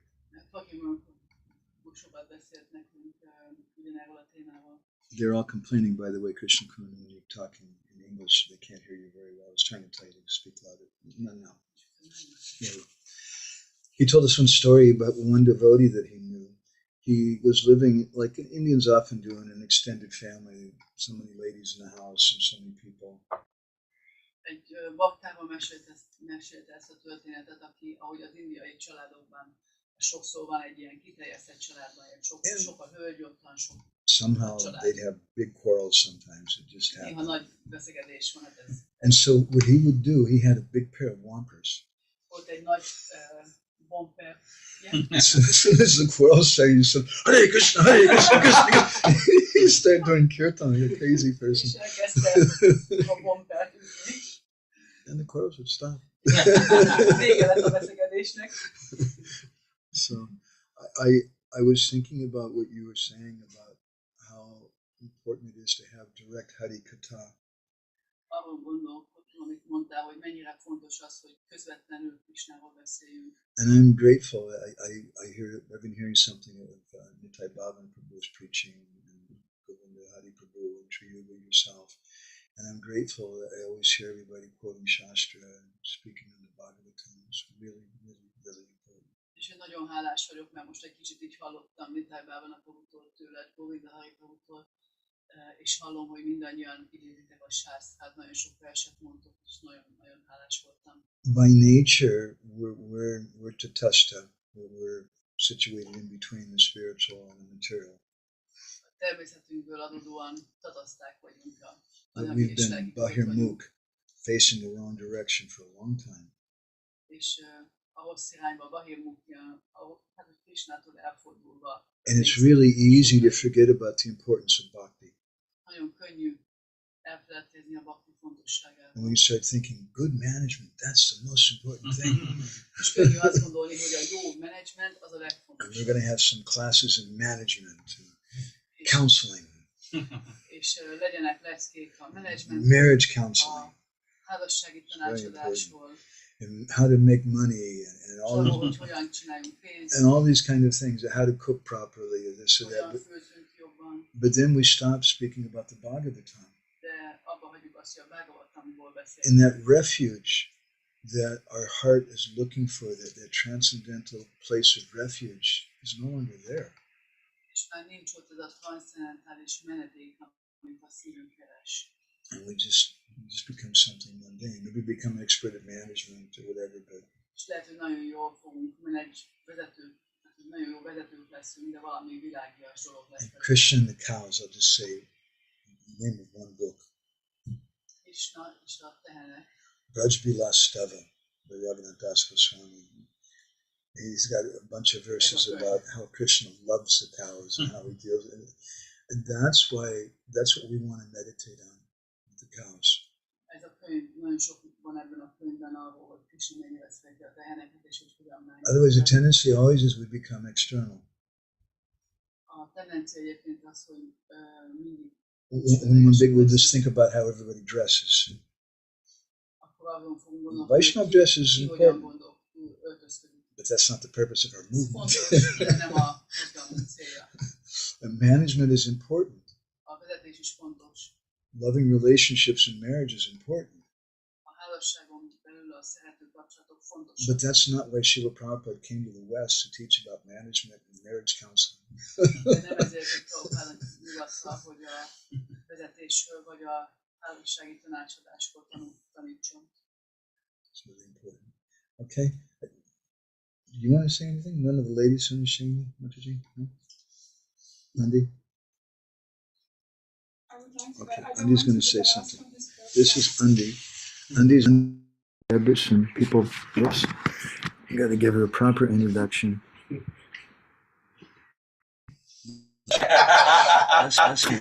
Okay, this is Andi with her face covered. Andi's famous. She makes all the sweets.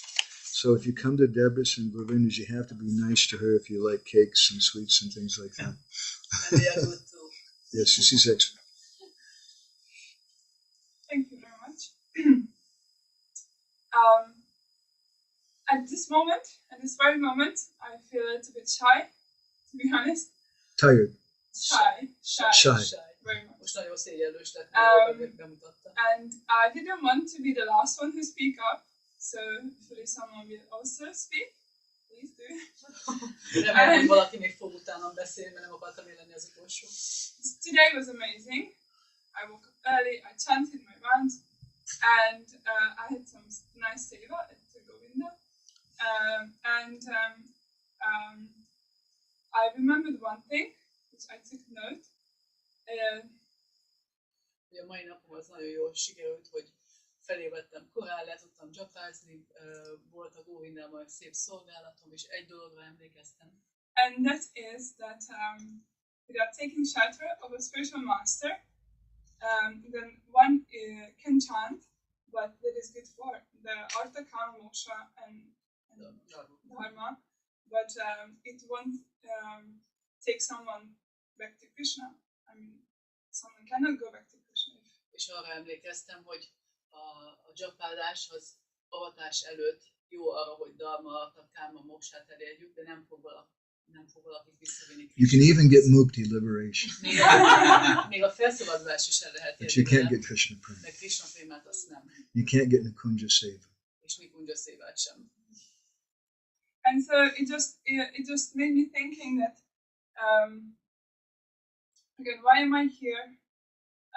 And és akkor elgondolkodtam azon, hogy miért vagyok itt. And that do I really want to attain love of God? Tényleg el akarom elérni ezt a szeretetet Isten iránt. And I think I do. Igen, tényleg That's why I'm here. Azért vagyok itt. So it was very encouraging. Nagyon biztató volt. It sounds good. Love of God, right? I remember telling that to one of my temple presidents once. He said, Prabhu, we should just work hard, that's all. And I said, I don't know, I Sri Radha Govinda Premi Sadadina Basi, it sounds pretty good to me. I'd like to have that.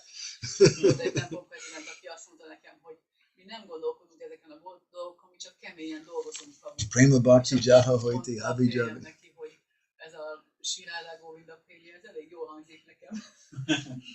We sing this every day, we should want that. Okay, anybody else with anything? It's really late. I'm feeling very bad. You guys got it. This is the team in Debrecen. These are the heroes here, most all of them, in the restaurant. So these guys, you'd be nice to them if you want to get something to eat when you come here.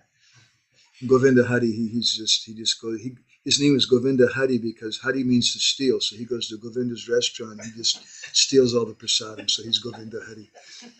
And he gives classes every week. Okay, so thank you all very much. You can go ahead and stop. Gorni Thai Prabhu, are you still there? You're still there, my God. What time is it right now? It's 4.5 hours. It's what? Midnight.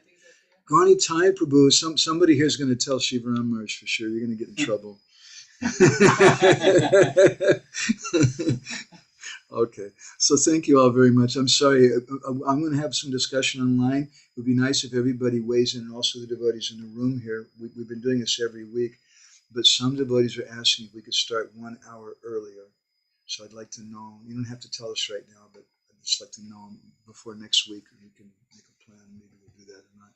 Okay, thank you all very much. Srila Prabhupada ki, Srila Bhakta Binda ki, Premanandi Hari Hari Bo. Vansha Kalpatarubhis Cha, Tipa Sindhu Deva Cha, Patitanam Pavane, Vaishnavi, Namo Namaha.